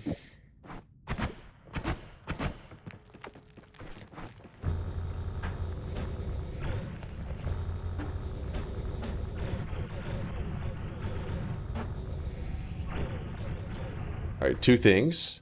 First, random fun fact. If you bring out the poop stone in front of Kolmi, and in front of all other enemies, well, I think pretty much every enemy, it will make you throw up, but it also will make Kolmi throw up. You have to watch closely, though, to see him throw up. It's very easy to miss. Kolmi? There he goes. Did you see it? I know you wish it was a little bit more intense. It just randomly, some vomit just spews out of what I assume is his mouth. I don't know. It's really weird. And yes, the poop stone does hurt you whenever you're holding it. That's the part of the danger of the poop stone. Finish the run. I need the streak. All right. Let's put it all together. Phasing. I think we're missing one thing. Oh yeah, that. Well, we don't need that for this part of it. All right. So the arena is packed with poop. This is Poop Mountain.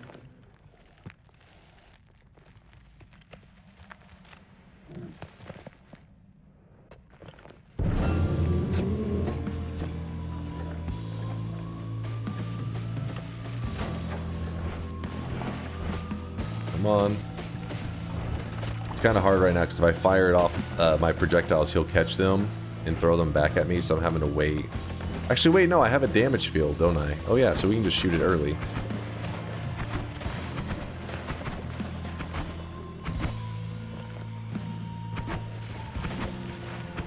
Oh, come on. Get over there. Okay, we probably should take off the double phasing. Making it get a little too crazy. There we go. Woo! Yeah, phasing is, if you're curious, the phasing is causing it to jump. Which is normally a good thing, right? Like you're phasing, because what's happening is the phasing is causing it to skip around. Yo! Yo, oh, I forgot the nukes.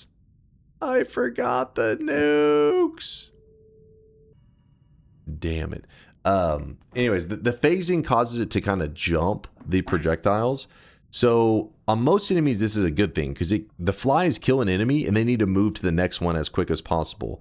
But with something like Kolmi, they're not needing to move to the next one. So you don't want them jumping around. You want them just focused on the one target. So in this case, that's why, you know, double phasing was a little bit much to have on there. Even removing both of them probably would be the best way to fight just Kolmi. One more fast Kolmi kill in New Game Plus. I mean, it couldn't hurt, right? I swear to God, if you lose my 21 streak to New Game Plus, me? Losing your streak? Come on. Impossible.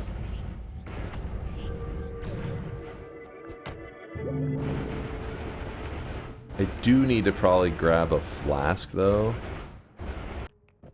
I can make a command to display this on stream overlay if you want.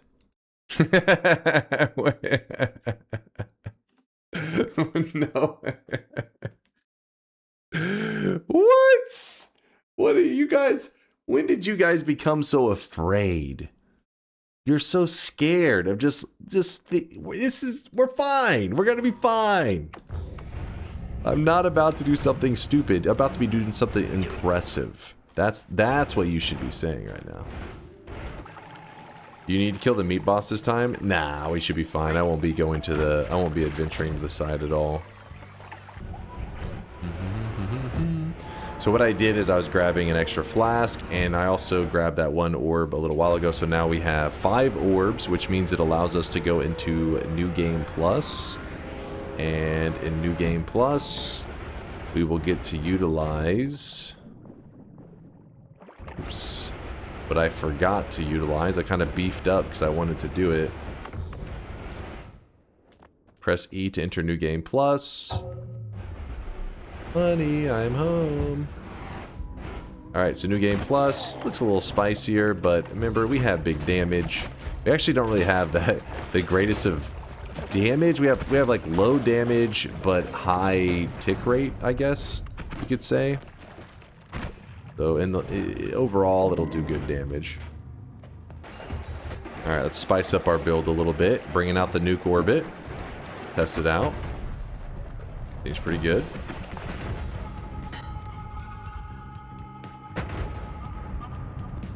The problem with the Nuke-Orbit is that it just instantly kills the flies.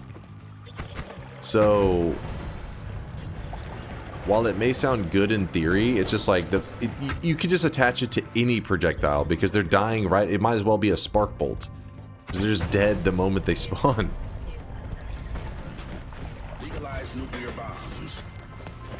I think the perks didn't disappear. Yeah, the dice procs pretty regularly. Yikes-iola. Glad that's over with. Get him! Alright. Sorry, Nuke-Orbit. We don't love you anymore. We'll save you for the boss. Final boss. You want me to divide by 10 the Nuke-Orbit? Here, we'll do this. I feel like that's gonna lock up my game.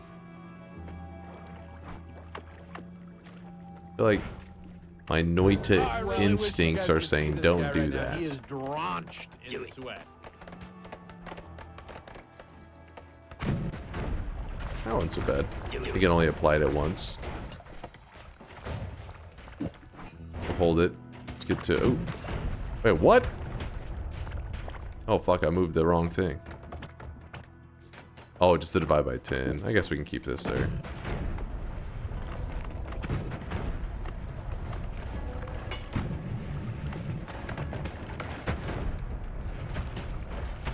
There's no poly mages, please. That is chaotic poly right there.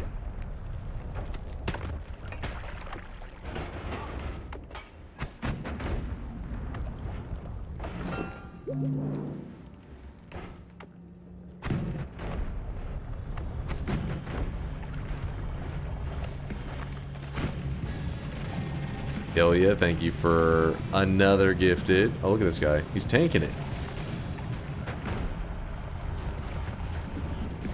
Oh, no, chaotic poly, stay away.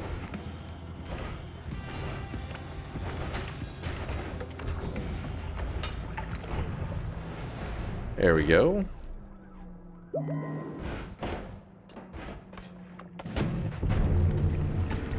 Chat, I know what you're wanting to say.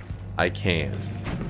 It would be irresponsible. I don't have an extra life. I don't have saving grace. I can't. I don't know about you guys, but I'm tired of watching this shitty build and all this poop on screen. Is he planning to end this trash? What? There's, you know, there's a reasonable amount of poop on the screen.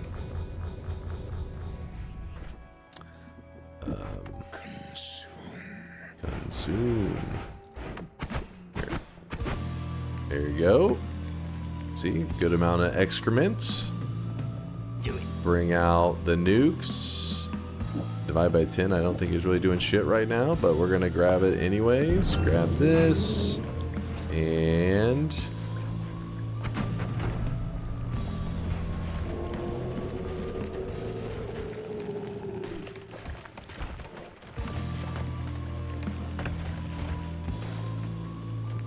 nice.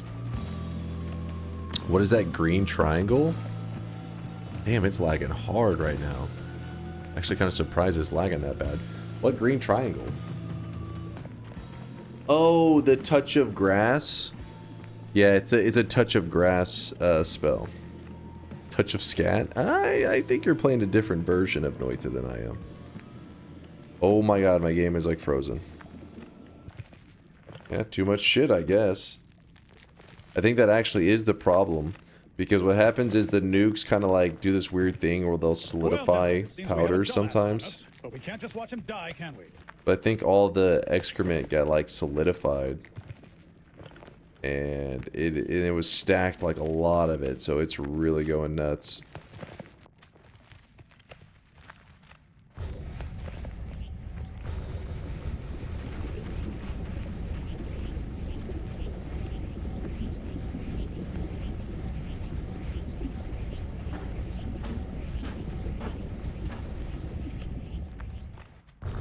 There you go. Was something here was just like really upset. We got a new guy. What's up, new guy? Hey, Dunk, came from YouTube. Just want to say, anytime I check you out on Twitch, you have been standing still yapping. Well, today's no different. Because we have turned our entire world into excrement, which is poop.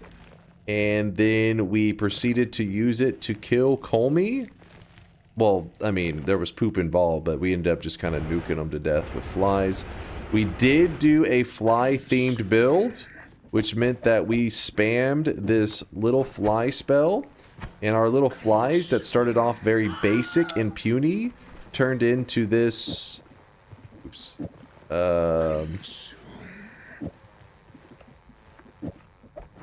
turned into this.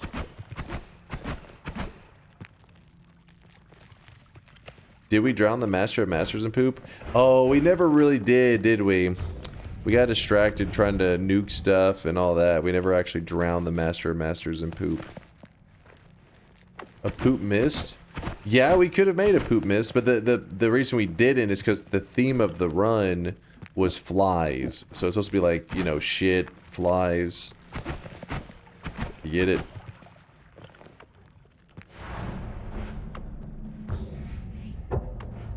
Turn the world to gold. 2 bingos. Clearly one of the bingos had to be first. What? You're telling me you guys hold on to bingos the whole time? Is there who? Did nobody else call it before? Oh, wait. Ilya was first, I think. He's shitting himself also as a bonus. Fair enough. True. True. True. Who did you beat out? Who was it that was also trying to claim bingo and actually got scammed? Who was it? Who was it? Let me just see. We already have a bingo winner, but just out of curiosity. No, I did not say a meme ironically. Well, I don't think I did today. Technically, I guess there was a tentacle involved a couple times. True. I never discarded the nuke. Now you're reaching. You can see the nuke is... Well, you got beat anyways, alright? It was... Ilya beat you to it. He was first. Shut the fuck up, Chad. Shut the fuck up. Hold on. Where did the nuke go? Where the hell did it go? There's your bingo master glasses there, Shield. There was someone ages ago? Wait, really? Before them? Who was before them? You literally threw it on the ground? For some reason, I thought I had put it up there. Why does the world become gold at the end? I believe it's all lore related stuff. It's... You have to listen to people's interpretations of it. The game doesn't really like handhold you on that. And I am definitely not the guy for Noita lore. I know how to play. I definitely don't know how to interpret all the stuff. But this gold ending is in New Game Plus, so we headed down to the Dark Sun. If you've never seen the Dark Sun before, it's something that you create whenever you're doing a Sun quest in Noita. So we're using it to actually kill off our character. Our character, because we're pretty strong right now. We're pretty powerful. 12k HP is not bad. But look how powerful the Dark Sun is, even with 12,627 HP. Watch this.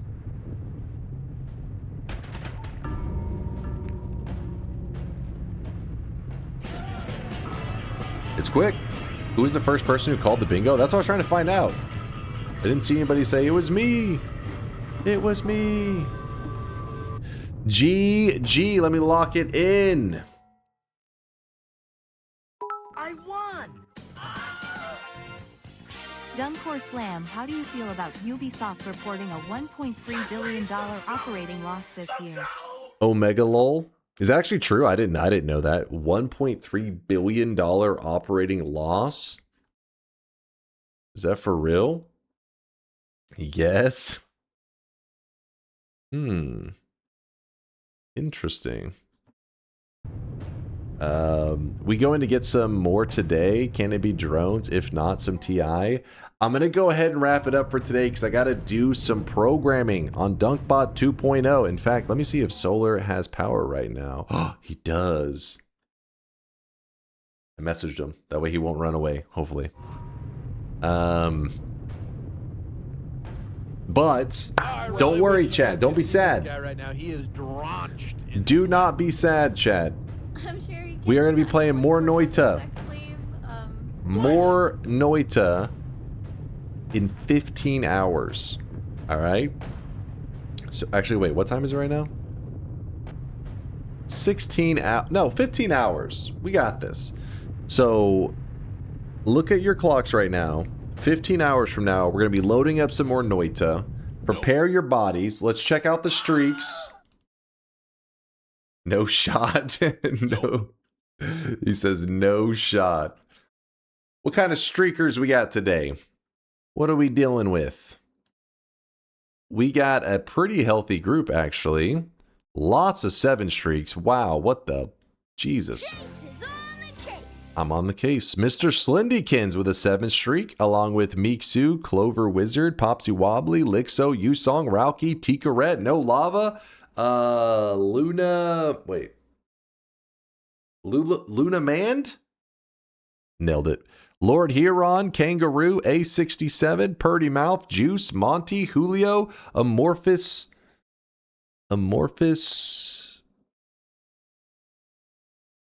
Hold on, no, I remember this before. Hold on. Amorphous. I want to say urine, but there's an S in there. Ursine? Wait, Ursa? Ursine? There's Ursa Bear. What is Ursine? Urine? Look, it is almost urine. Look. I've been dropping loads around this fucking house like See? a goddamn dump truck. it's close. Resembling adjective of or pertaining to a bear. Resembling a bear.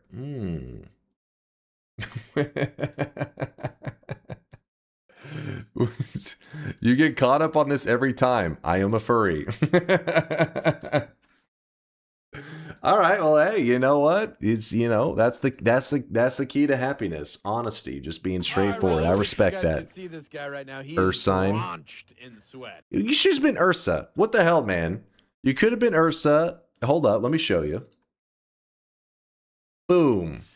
There you go. You could have been Ursa. Dota 2. He's an awesome, one of my favorite heroes. Now you're Ursine. It's breaking my brain, all right? The key to happiness. Honesty. That's Fuzzy Wuzzy. That's Fuzzy Wuzzy for your dunk. Dunk Ursa is for noobs. What? Ursa is not for noobs. It used to be. These days, it takes some skill to pull off, and I got a ways to go. My Ursa's pretty sloppy these days. All right, so we had Amorphous, then we had Atomic Panda, then we had Pig Belly, then we had Henry Game Master. Congratulations on all those 7s. -7, 7 incorrect, which means you get a little dunce cap cosmetic for your Sweatling. Going out to Rusty, Recursor, Unholy Salmon, and Mary Ellen Katz. 4 people getting the -7s, and then only 2 people hitting the double 7 streaks. We got Phoenix and Schlapsky with the 14 predictions in a row correct. Congratulations, Phoenix and Schlapsky. And then for some reason, HD Link had a -6 streak that he then lost. So I don't know. HD Link probably is on drugs right now. That's the only thing that makes any sense. Has to be.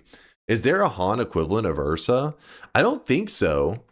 I remember when I first ran into him in Dota 2, I was like, whoa, this, I thought it was like this cool original hero that I hadn't experienced yet, but it could have just been that I was such a noob in Heroes of New Earth that I didn't realize there was another hero that worked very similarly. Dunk promise random starts tomorrow. Yeah, I think I do want to do some random starts tomorrow. Maybe a little bit of drone mod. It's possible. I won't rule it out. All right, hold on. Jumping between things. Thank you for the awesome stream, though. I had a great time hanging out with you guys today. Even though I would say half of the stream was probably food conversation. Hopefully, nobody was hungry. Otherwise, they were tortured the entire stream listening to food takes. But you guys always say my food takes are terrible. So maybe that would be the opposite of making them hungry. Maybe they would be just angry. We got Finboy THC, Doll 130, Steffi, and Goonbag. Okay. Interesting. Sorry, I'm trying to keep track of all this stuff. Chat, who are we raiding? Somebody tell me, and then we're just going to raid them. I'm lazy right now. I saw a whole list. I can't choose. It's like choosing between my children. My sweaty children. Give us a hot take before you leave. A hot take before I leave. Something to truly anger some people out there. I mean, I don't really have any hot takes. My takes are always super reasonable, and everybody's like always agreeing. Like, seafood is garbage. Everybody's like, true, vouch it. All right, who's the first one to give me a recommendation? I saw somebody say Daw is streaming. I don't know if that was necessarily the recommendation. Let me see. Where is it? Daw is streaming. Ladius. I think I'm gonna go with Jack. Jack, I think, was actually the first person on my screen. Look, I'll show you. Not playing bias. I think Jack was the first one to call out someone specifically. Daw is streaming. So that sounds good to me. That's who we're going with. I mean, we have lots of great raid targets. That's why I said somebody just call it out, because I honestly couldn't choose. There's too many. Guys, Daw is playing Noita right now. We want to keep the good Noita streams going, right? Daw is a Japanese Noita player, so please don't take over his channel with English. I mean, it's okay to stop by there, you know, moist mob it up a little bit, but from there, you know, kind of chill. Let him do his stream in Japanese. Don't take over. But luckily, if you speak Noita, then you'll know what's going on. All you got to do is, if you know Noita, you'll understand what's going on there. You may not understand every word he's saying, but he also has subtitles at the bottom of his stream that's in English, so you can read that. It's just like watching your favorite anime with subs on, okay? And also, a good thing about watching a player like Daw is we are very different style players. He plays very different from me. And you'll probably pick up a couple tricks that you're like, hey, why does a dunk ever do that? It's because everybody's got their own favorite moves, right? Their own go-to moves.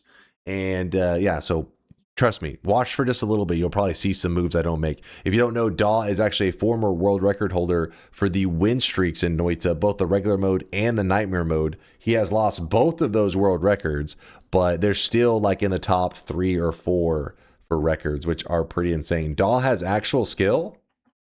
Mods, beat that person's ass. Fuck them up.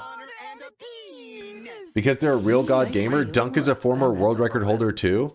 I mean, I'm former world record holder, but I'm second place. Daw's been bumped down, I think, to like 3rd or 4th, you know? He's washed. No, I'm not washed. He's washed. I'll show you guys in 15 hours. 15 hours, we'll be playing more Noita. I'll show you greatness. We'll see who's washed. Deuces, chat. Thanks for the amazing day. Thanks for the support. Shield, you're crazy. Mind's Eye, thanks for the love, dude.